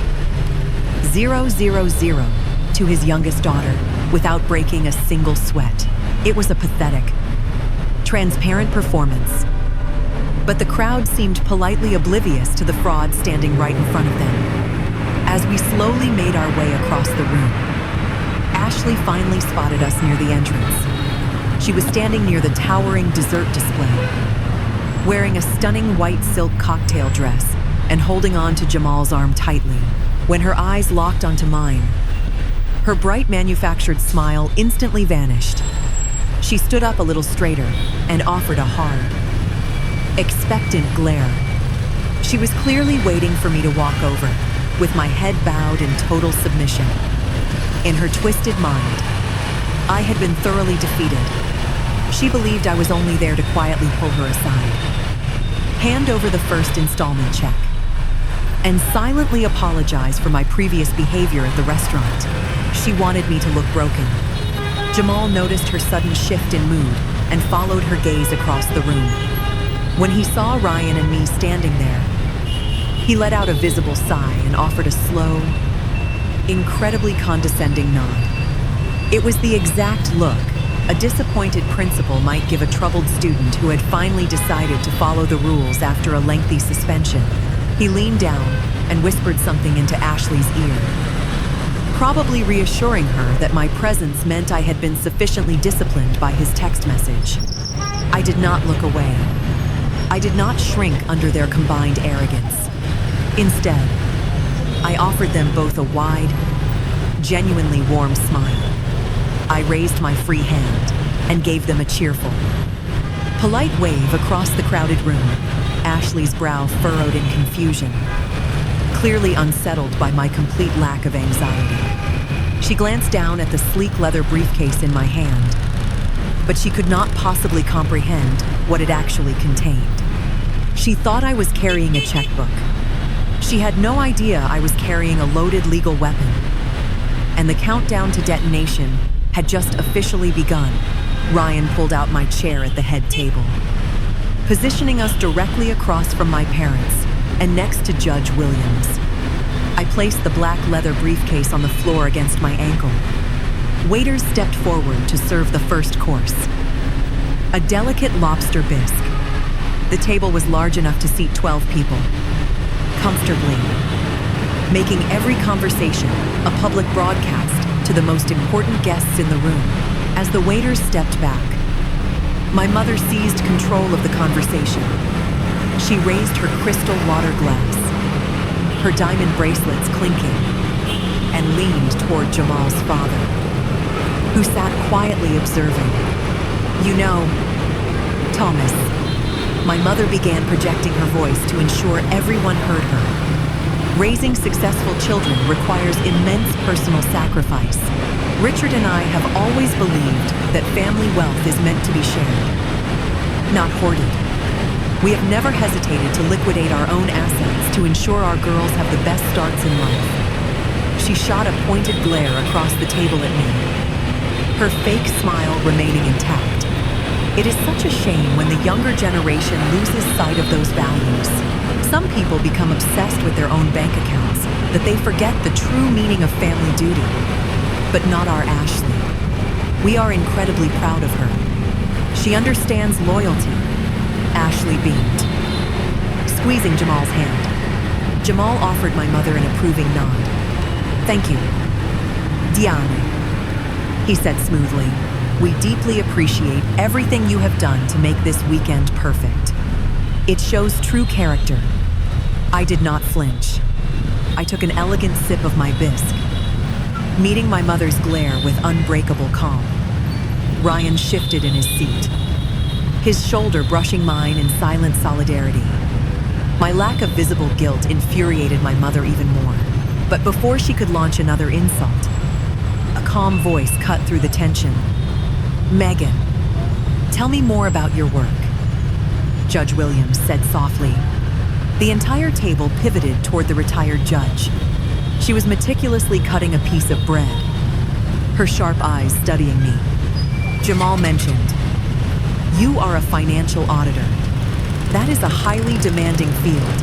It must take a very particular kind of mind to untangle complex financial messes." I placed my spoon down and turned to the judge. "It does, Your Honor," I replied, making sure to use her earned title. "My firm specializes in forensic accounting and corporate risk assessment. I spend most of my days tracking missing capital, auditing unverified accounts, and exposing financial discrepancies that people have tried very hard to bury." Judge Williams paused, a faint smile touching her lips. "Fascinating. And do you find that people are generally clever when they try to hide their financial indiscretions? Or are they mostly careless?" I let my gaze drift slowly from the judge past Jamal and land directly on my mother. Diane's smile faltered for a fraction of a second. "They are incredibly reckless," I stated, my voice ringing with crystal clarity. "Most fraudsters operate under the delusion that they are the smartest people in the room.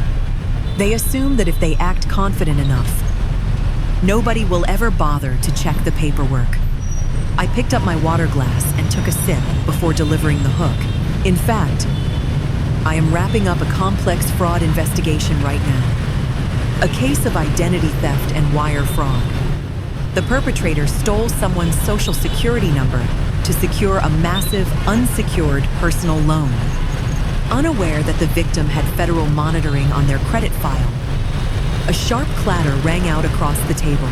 My father dropped his silver fork onto his china plate. He scrambled to pick it up, his face glistening with sweat. My mother kicked him under the table, her eyes darting nervously toward me. But she composed herself, taking a large gulp of champagne. She convinced herself I was merely talking about a corporate client at my firm. Her arrogance would not allow her to believe I was talking about her. "That sounds like an open and shut case," Judge Williams noted, her eyes flicking toward my sweating father before returning to me. "What happens to the perpetrators now?" I smiled warmly at the judge. "The evidence has been handed over to federal authorities," I replied. "At this point, it is just a matter of time before the trap snaps." The waiters cleared our soup bowls and brought out the main courses. The tension at the table was thick enough to cut with a knife, but my mother was determined to push through it. She signaled a waiter to refill her champagne glass. The time for hints was ending. My mother was preparing to stand up and deliver her toast, unaware that she was about to light the fuse on her own spectacular destruction. My mother reached for her silver butter knife and tapped it sharply against the rim of her crystal champagne flute. The sharp, high-pitched ringing instantly sliced through the low murmur of the crowded banquet hall. Conversations faded away, and the soft background music provided by the string quartet was paused. All eyes turned toward the head table. Diane stood up slowly, smoothing the front of her expensive designer gown with calculated grace. She signaled to the event coordinator, standing near the ballroom doors, who quickly hurried over and handed her a sleek wireless microphone. My father, Richard, stood up right next to her, puffing out his chest and attempting to look like a benevolent, established patriarch. Diane took a deep theatrical breath. Her eyes glistened with perfectly manufactured tears that caught the light from the chandeliers overhead. "Family and friends," she began, her voice echoing softly and clearly through the overhead speakers. "Thank you all for gathering here tonight in this beautiful venue to celebrate the union of two extraordinary people." She reached out and placed her manicured hand over Ashley's.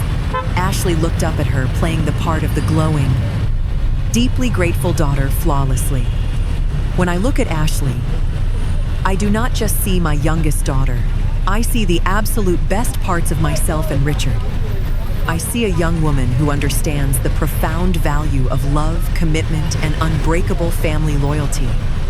She then turned her gaze toward Jamal, offering him a warm maternal smile. "And Jamal," she continued, her voice trembling with fake emotion, "from the very first moment Ashley brought you into our home, we knew you were the one. You are a brilliant surgeon, a respectful gentleman, and truly the son we always prayed for. We know that as you two build your lives together, you will inevitably face challenges. But Richard and I have always believed that a strong family provides a solid, unwavering foundation, so the next generation never has to struggle the way we did.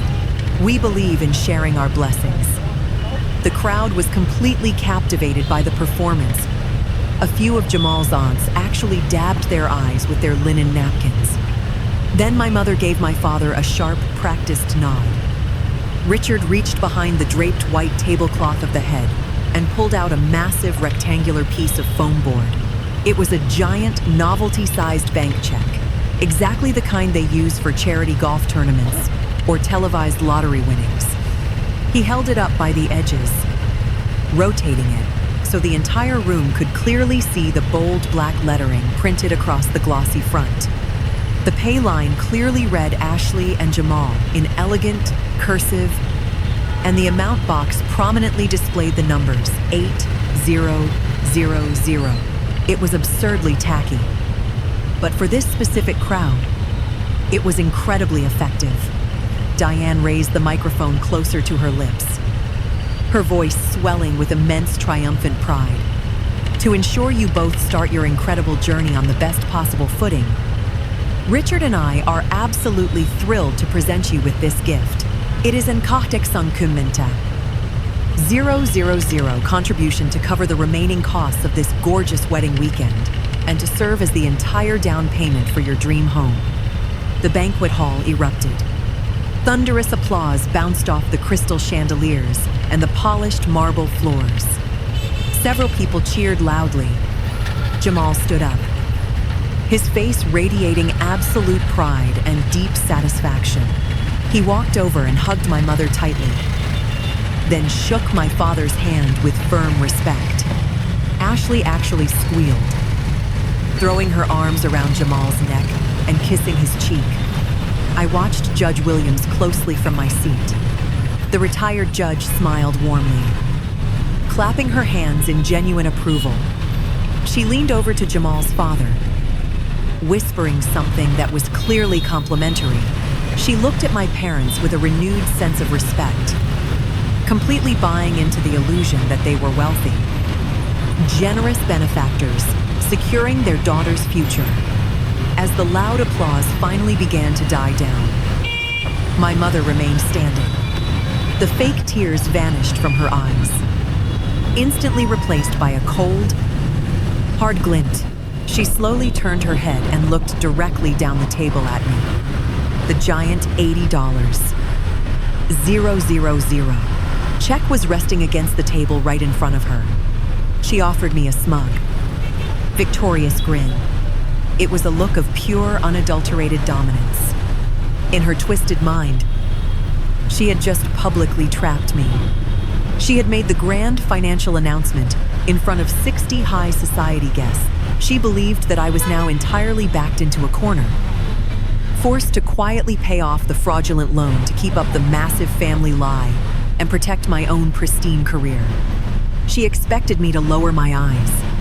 She expected me to bow my head in total submission and accept my role as the silent, obedient financier of her pathetic fantasy. But I did not bow my head. I simply smiled back. I did not break eye contact with my mother. I slowly pushed my chair back from the table. The wooden legs scraped loudly against the polished marble floor, cutting through the lingering applause like a sharp knife. I stood up, smoothing the skirt of my navy dress, and calmly walked around the head table. I moved with deliberate purpose, closing the distance between us until I was standing directly next to my parents. My father clutched the edge of the giant novelty check, his knuckles turning a stark, bloodless white. My mother's smug grin instantly evaporated into a mask of pure, frantic confusion. She leaned in her voice, dropping to a harsh, venomous whisper meant only for my ears. "What are you doing?" "Megan, go sit down. Now is not the time for a speech. You are ruining Ashley's moment." I ignored her completely. I reached out and gently but firmly wrapped my hand around the wireless microphone she was holding. For a brief second, she tried to maintain her tight grip, but pulling away would have caused a physical struggle in front of 60 high society guests. She let go her eyes, darting nervously toward Judge Williams. I turned to face the crowded banquet hall. The room had fallen into a heavy, expectant silence. People were leaning forward in their velvet chairs. Sensing the sudden dramatic shift in the atmosphere, I offered the crowd the same warm, professional smile I used when presenting severe audit findings to a corporate board of directors. "Thank you, Diane," I said, my voice echoing clearly through the overhead speakers and bouncing off the crystal chandeliers. I turned slightly to acknowledge my parents.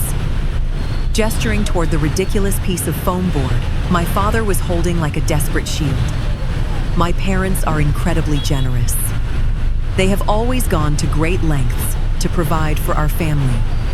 However, as a financial auditor, my entire career is built on verifying the true source of capital. I deal in hard facts, verifiable ledgers, and documented truth. And when it comes to a sum as significant as $80, ling ling ling, I strongly prefer total transparency about where such generous gifts actually come from. Thank you. Ryan stood up from his seat at the head table.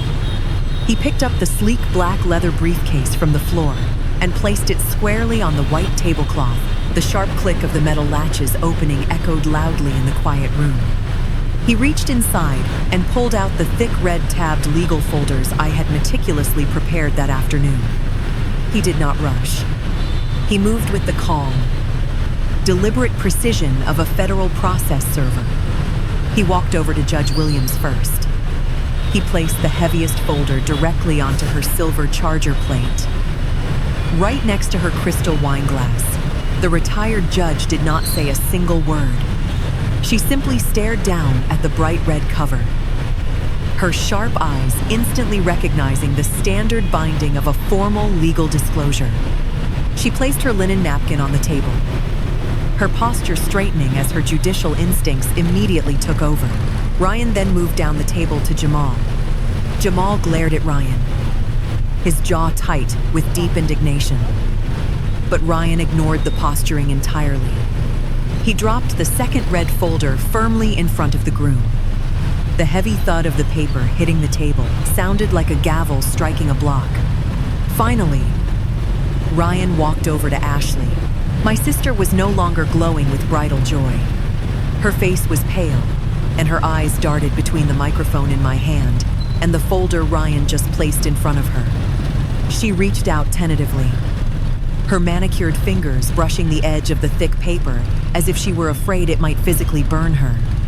On top of each folder sat a sleek silver USB drive, securely taped to the cover page. The banquet hall was dead silent now. The cheerful, celebratory energy had been completely sucked out of the room, replaced by a suffocating heavy dread. The aunts and uncles who had been weeping with joy just moments ago were now exchanging highly nervous glances. My mother was vibrating with absolute panic. She took a step toward me, her hands trembling uncontrollably. "Megan," she hissed, her voice vibrating faintly through the microphone I was holding. "Stop this right now. I am warning you. Do not embarrass us." I turned my head and looked directly into my mother's terrified eyes. "I am not embarrassing you." "Mother," I said softly, ensuring the microphone picked up every single syllable for the entire room to hear. "I am simply providing the vital documentation you conveniently forgot to include with your very generous gift." I turned my attention back to the distinguished guests sitting at the head table. I invite you to open those folders, I instructed calmly. Because true family wealth should never be a secret. Judge Williams was the first to comply, with a swift, practiced motion. She flipped open the heavy red cover of the folder resting on her charger plate. Her sharp eyes immediately scanned the top document. It was the official confirmation page from the Federal Bureau of Investigation. Complete with the federal seal and a designated case number, she turned the page. Her expression hardening into a mask of pure professional stone as she viewed the forged loan application. Jamal hesitantly opened his folder next. His eyes widened in shock as he read the bold print detailing an $80. 000, unsecured personal loan, taken out under my name. I raised the microphone back to my lips. My voice was steady, cutting through the rising murmurs of the confused guests. That $80, 000, was not a generous gift from a successful real estate portfolio, I announced clearly. It was obtained via felony identity theft. My mother used my personal social security number, my date of birth, and my pristine credit history to take out a fraudulent loan. She forged my electronic signature to secure the exact amount she promised for this wedding. And I have just officially reported that crime to the FBI and the local police. Gasps erupted from the surrounding tables. Several guests actually pushed their chairs back physically. Recoiling from the head table, Diane let out a strangled, desperate noise. She lunged forward, trying to snatch the microphone out of my hand. She is lying, my mother shrieked, her voice cracking wildly. She is a jealous, Bitalia. She has always hated her sister. Do not look at those papers. They are fake. She fabricated everything to ruin this night. Ryan immediately stepped between us, using his broad shoulders to easily block my mother from reaching me. He did not say a word. He just stood there like an immovable wall. I did not break my composure. If the federal documents are not convincing enough, I said, reaching into my small clutch purse, then perhaps we should hear a direct confession. I pulled out my smartphone, unlocked the screen, and navigated straight to the secure audio file I had recorded just yesterday. I held the phone's bottom speaker directly against the top of the wireless microphone. I looked right at Ashley, whose face was now completely devoid of color. Let us clear up any confusion about who knew what I said. And I pressed play. The audio boomed through the expensive surround sound system. The quality was crystal clear. First, my own voice echoed through the hall, sounding defeated and small. I cannot believe Mom actually took out $80. 0 inches my name. Then, my sister's voice filled the room. It was not the sweet, a grateful tone she had used just moments ago during the toast. It was dripping with incredible arrogance and cruel entitlement. Oh, stop being so dramatic. Megan. The recorded. Ashley snapped loudly. Mom knew you would not give us the money willingly, so she just borrowed it for you. You have a great credit score. You make 6 figures. You will be completely fine. It is not like she stole it from someone who cannot afford it. The recording continued mercilessly. The entire banquet hall listened as I asked if she knew about the forged application. Of course. I knew the audio played back, echoing off the marble walls. We all knew. Dad helped her fill out the online forms. Look, you are getting way too hung up on the legal details. We are family. What is yours is ours. We are just reallocating the funds to where they actually matter. I tapped my screen, stopping the playback. A sharp click signaled the end of the recording. The silence that instantly descended upon the room was absolute and terrifying. You could have heard a pin drop on the carpeted sections of the floor. The aunts and uncles who had been weeping with joy were now staring at my parents in utter revulsion. The high-powered defense attorneys and hospital administrators in the crowd completely understood the massive legal weight of what they had just heard. They were looking at my family, not as generous hosts, but as confessed felons. I looked down at my mother. The color had completely drained from her face. Her spray tan suddenly looked like dirty paint against her pale skin. Her mouth opened and closed, like a fish on dry land. But no words came out. The grand, arrogant matriarch was completely gone, replaced by a terrified criminal. Realizing there was absolutely nowhere left to hide, my father had collapsed back into his chair, covering his face with both his trembling hands. The giant check slipped from his grip and hit the floor. The trap had sprung. The trap had sprung. All eyes in the silent banquet hall gravitated toward Judge Williams. She did not look up, nor did she react to the gasps echoing around the room. She remained seated, her posture perfectly rigid as she turned the pages of the red folder. I watched her eyes track across the printed IP logs, the digital timestamps, and the unmistakable seal of the Federal Bureau of Investigation. She was a woman who had spent decades presiding over complex fraud cases. She knew exactly what she was looking at. The evidence was irrefutable, and the audio recording had just provided the motive and the confession.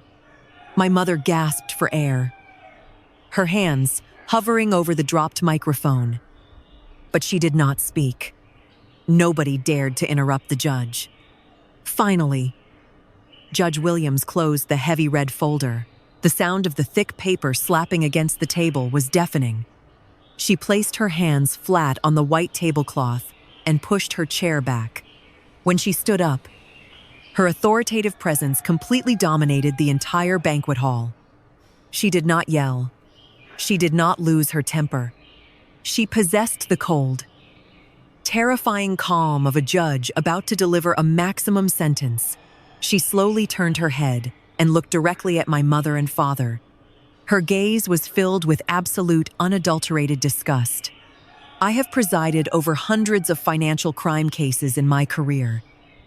Diane, she said, her voice cutting through the air like a surgical scalpel. I have seen desperate people do terrible things. But to steal your own daughter's identity, to forge federal documents, and to sit at my table and lie to my face about your generosity. She paused, letting the weight of her words settle over the room. You are not just liars. You are criminals. My father flinched as the word criminals left her lips. He sank lower in his rented tuxedo, looking completely deflated. My mother tried to shake her head, her lips moving silently as she attempted to formulate a defense that simply did not exist. But Judge Williams was already done with them.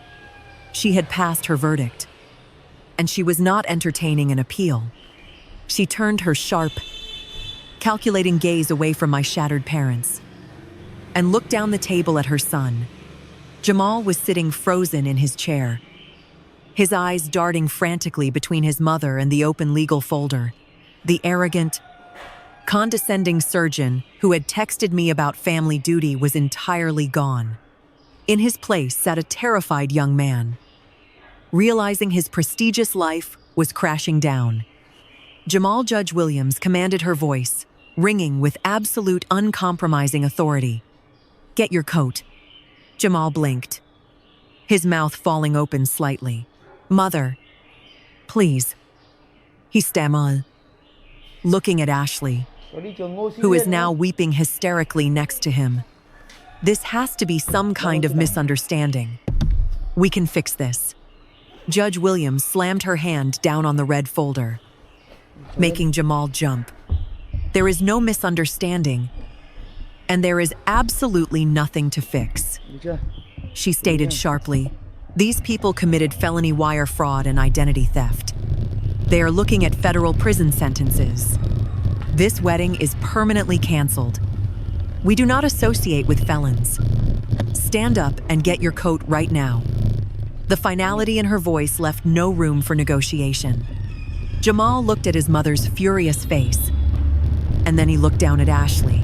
Ashley was clinging to his forearm, her perfectly manicured fingers digging into the expensive fabric of his tailored suit jacket. Jamal, do not listen to her. Ashley sobbed tears, ruining her flawless makeup. I love you. We are getting married tomorrow. You promised me. But Jamal was finally seeing the reality of the situation. He realized that marrying Ashley meant marrying into a federal criminal investigation. It meant his pristine medical reputation would be forever tied to a massive public scandal. He looked at Ashley, his expression twisting from shock into pure horror. He forcefully pried her fingers off his jacket and dropped her hand. He pushed his chair back the wood, screeching against the marble floor. He stepped away from Ashley as if she were carrying a highly contagious disease. The realization hit my sister. The wealthy surgeon, the grand country club lifestyle, the endless social status she had craved her entire life. It was all evaporating right in front of her eyes. Jamal turned his back on his weeping bride, grabbed his coat from the back of his chair, and walked quickly toward his mother. He did not look back. The dream was dead. Ashley let out a guttural wail that sounded entirely out of place in the elegant ballroom. She lunged forward, dropping heavily to her knees. Jamal, please, she screamed, scrambling across the polished marble floor to grab the hem of his coat. You cannot do this. We paid for the house. We paid for the country club. But he kept walking, flanked by his formidable mother and his stoic father, cutting a path straight through the crowd. Ashley collapsed, sobbing uncontrollably. The golden child, who had spent her entire life believing consequences only applied to other people, was finally facing the devastating reality of her actions. The high society relatives who had been cheering for her were now stepping back, giving her a wide, uncomfortable berth. She was no longer a glowing bride. She was a liability tied to a federal crime. The sight of his daughter weeping on the floor shattered whatever fragile grip my father had left on his sanity. He spun around his face, a terrifying mask of dark purple, and locked his eyes directly on me. You ruined everything, he roared, making the crystal wine glasses on the head table vibrate. You jealous, vindictive little brat. He lunged across the short distance, separating us. His hands curled into tight fists, completely forgetting who was watching him. He was aiming straight for me. He never made it halfway.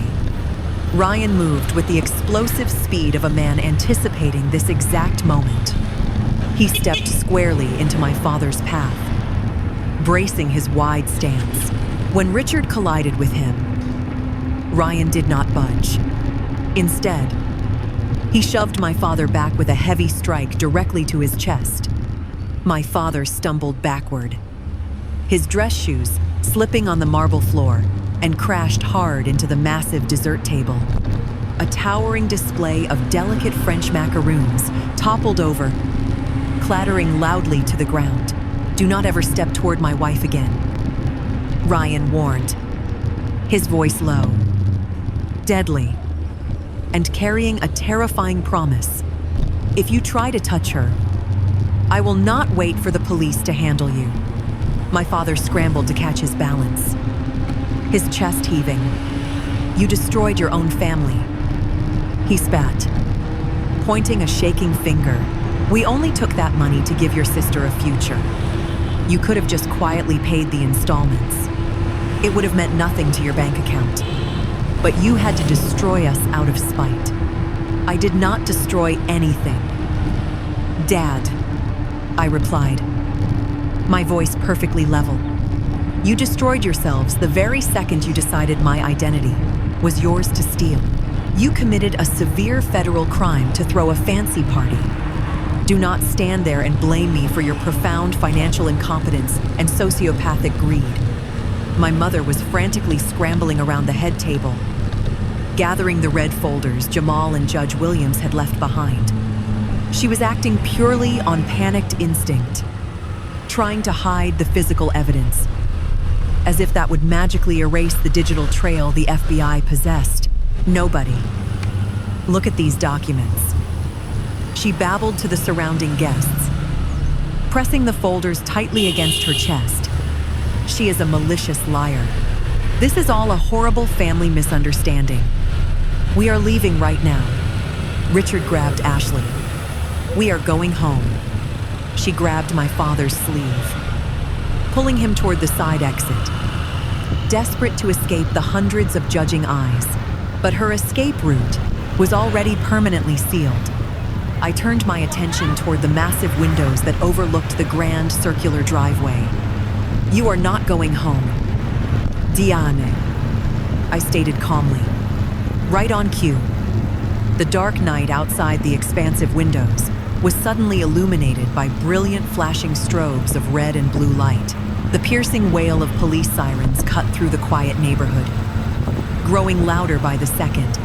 Heavy tires of 3 patrol cars screeched against the asphalt as they pulled directly up to the main entrance, aggressively blocking the valet stand. The guests gasped, turning toward the windows in absolute shock. My mother froze dead in her tracks, the red folders slipping from her grasp and scattering across the marble floor. She looked at the flashing lights in primal terror. Did you really think I would just hand over federal evidence and let you walk away to formulate a defense? I asked her. When I filed the police report this morning, I gave the financial crimes detective a copy of this rehearsal dinner invitation. I updated him on your exact location an hour ago. The FBI might take a few weeks to build their indictment, but the local police are here right now to collect you for felony wire fraud. The party is officially over. The heavy double doors of the banquet hall swung open with a resounding crash that echoed over the dead silence of the room.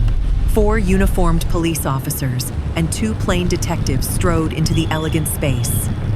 Their heavy tactical boots thudded against the polished marble floor, a harsh and entirely out-of-place sound among the designer gowns and tailored suits. The string quartet had long since stopped playing, and the only noise was the synchronized marching of law enforcement, cutting a direct path through the sea of horrified high society guests.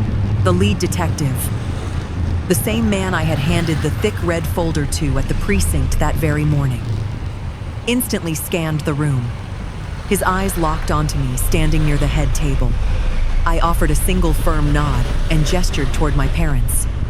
My mother backed away, bumping into the toppled dessert table. She held her hands up defensively, her diamond bracelets catching the flashing red and blue lights filtering in through the large windows. Diane and Richard, the lead detective, announced, his voice projecting with practiced, undeniable authority. You are both under arrest for felony identity theft, wire fraud, and conspiracy to commit financial fraud. My mother let out a high-pitched shriek. No, she cried, her voice trembling violently as the officers surrounded them. There is a mistake. I am the mother of the bride. We are hosting this event.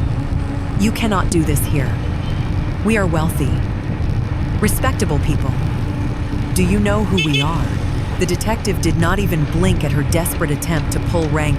Mom, turn around and place your hands behind your back, he ordered.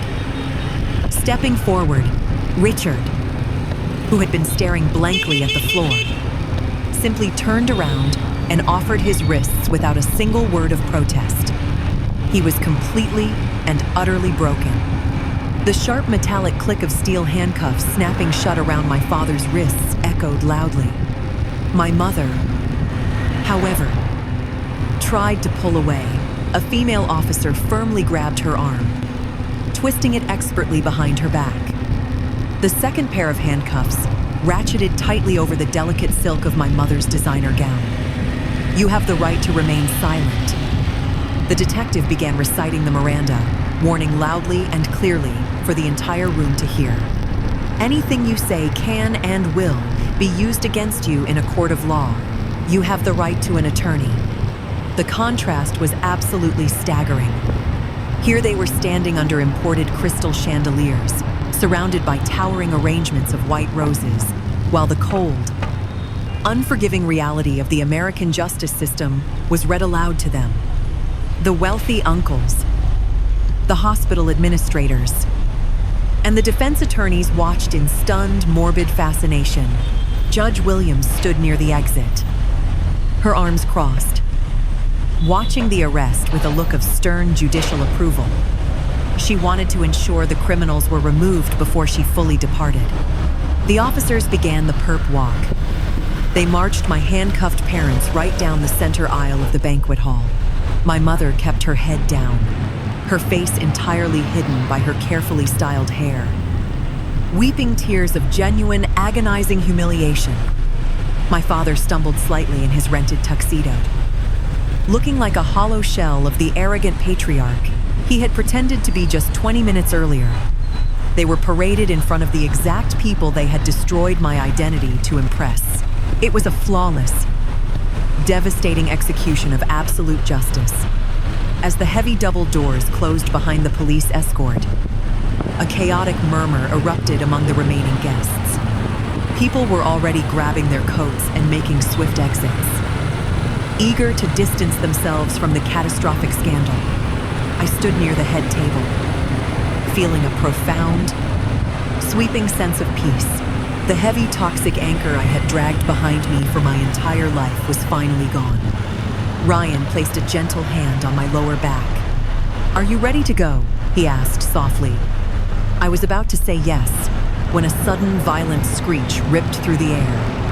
Ashley, who had been huddled on the floor since Jamal left, suddenly scrambled to her feet. Her white silk cocktail dress was wrinkled and stained with tears. Her makeup was smeared across her cheeks in dark, jagged lines. She looked completely unhinged. She stomped toward me, her fists clenched tightly at her sides. "You ruined my life," she screamed, her voice cracking with raw hysteria. "You took everything from me. Jamal is gone. Mom and Dad are going to jail. I have absolutely nothing because of you. I hate you." I looked at my younger sister. There was no pity left in my heart. She was a grown woman who had enthusiastically participated in a felony to fund her own vanity. I did not raise my voice. I did not need to.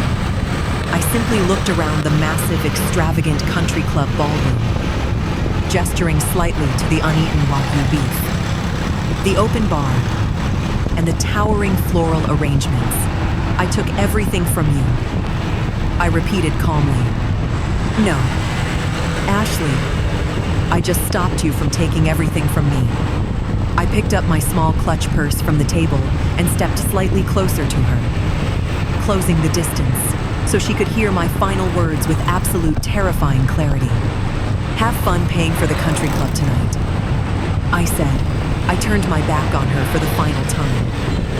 Linking my arm through Ryan's, we walked together down the long center aisle, our footsteps steady and synchronized. We walked out of the banquet hall, out through the grand foyer, and into the crisp, cool night air, leaving Ashley completely alone in the ruins of the empire she thought she deserved. 6 months have passed since that spectacular collapse at the Oakage Country Club.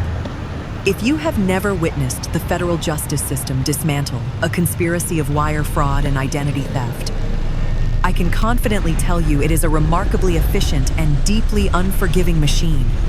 The morning after the rehearsal dinner, the massive scandal had already ripped through our hometown like a Category 5 hurricane. The Williams family, utilizing their extensive legal connections and undeniable social influence, ensured that the narrative was crystal clear. My parents were not victims of a minor family misunderstanding. They were calculating financial predators who had been caught red-handed. The local prosecutor quickly coordinated with the FBI because I had handed them a perfectly wrapped package of digital evidence, e-blocks, and undeniable audio confessions. There was absolutely no room for my parents to maneuver or lie their way out. The grand, arrogant illusion of their wealthy, untouchable status shattered overnight. It was immediately replaced by the grim, harsh reality of bail hearings, frozen bank accounts, and court-appointed public defenders. Diane and Richard spent the first 2 months trying to turn on each other. My mother attempted to claim she was manipulated by my father, while my father vehemently insisted my mother masterminded the entire scheme to impress Judge Williams. But the federal prosecutor did not care about their domestic squabbles. The internet protocol logs the forged electronic signatures, and the audio recording of Ashley implicating them both tied the legal noose perfectly tight. Realizing they were facing a brutal trial they could never possibly win, they ultimately accepted a plea deal. Last Tuesday, Ryan and I sat quietly in the back row of a federal courtroom.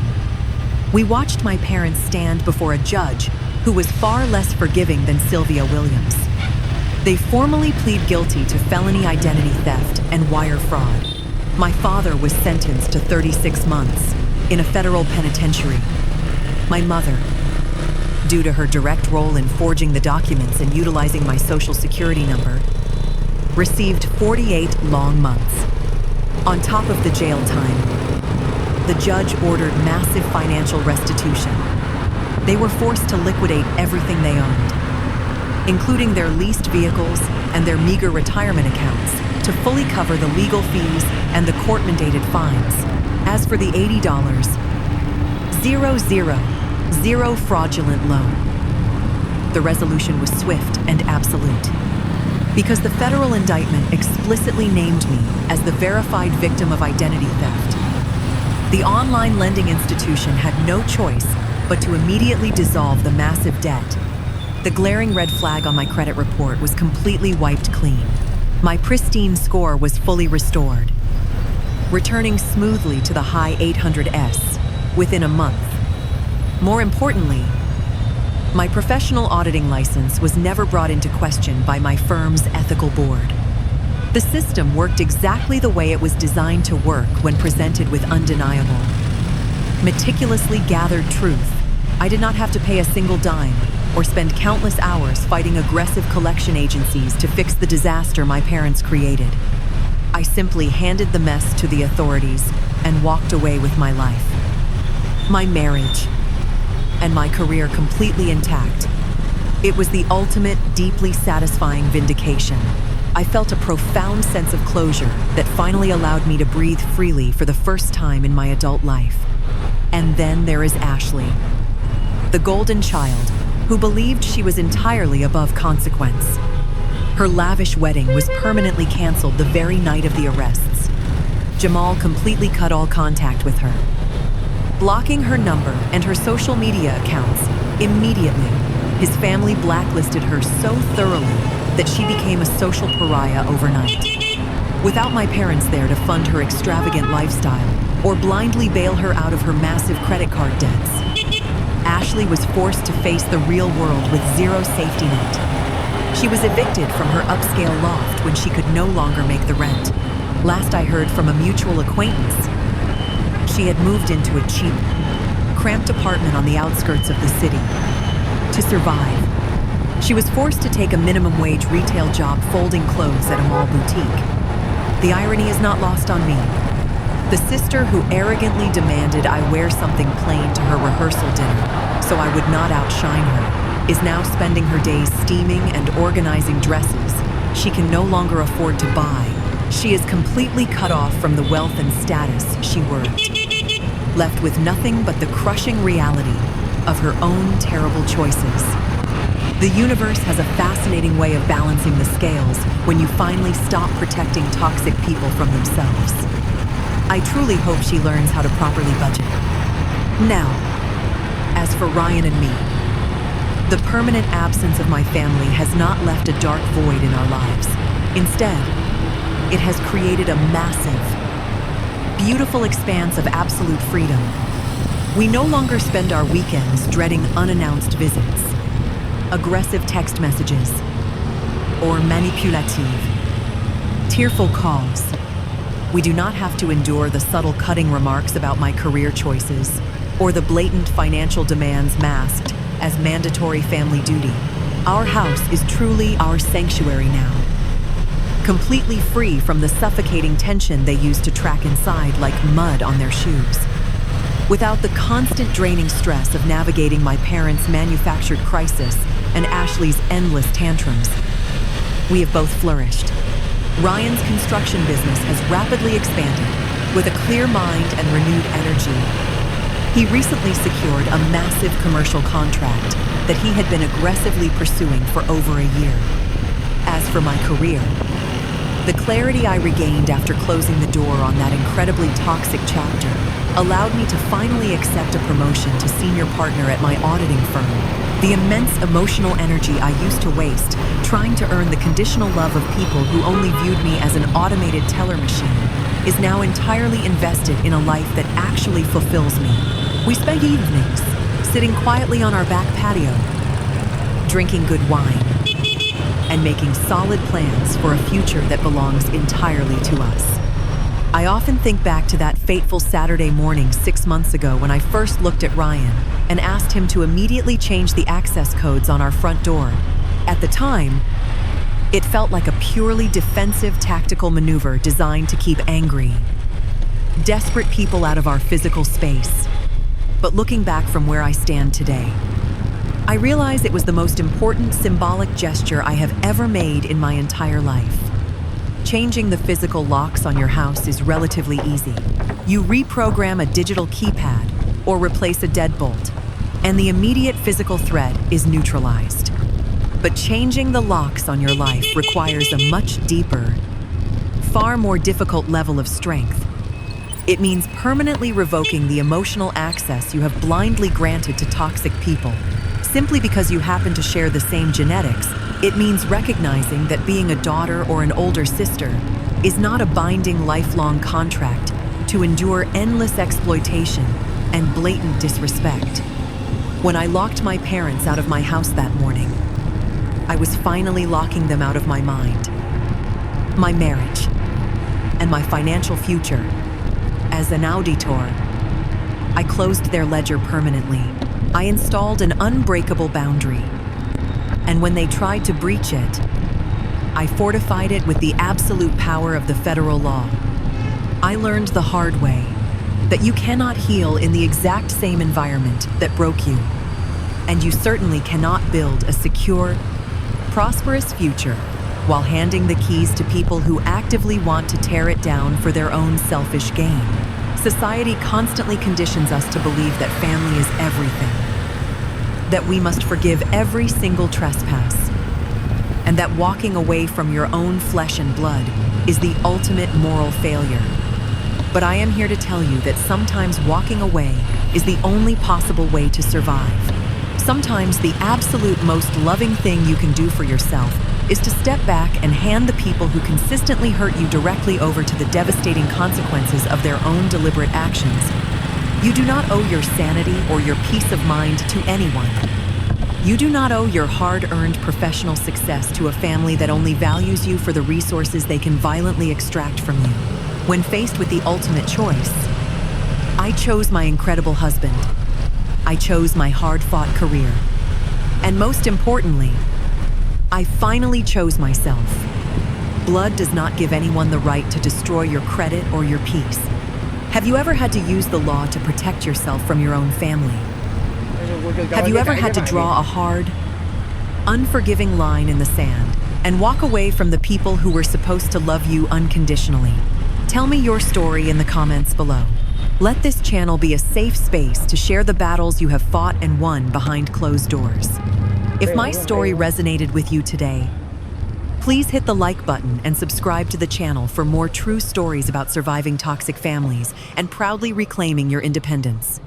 Thank you for listening, and remember, the best revenge is a pristine credit score and an unbreakable boundary.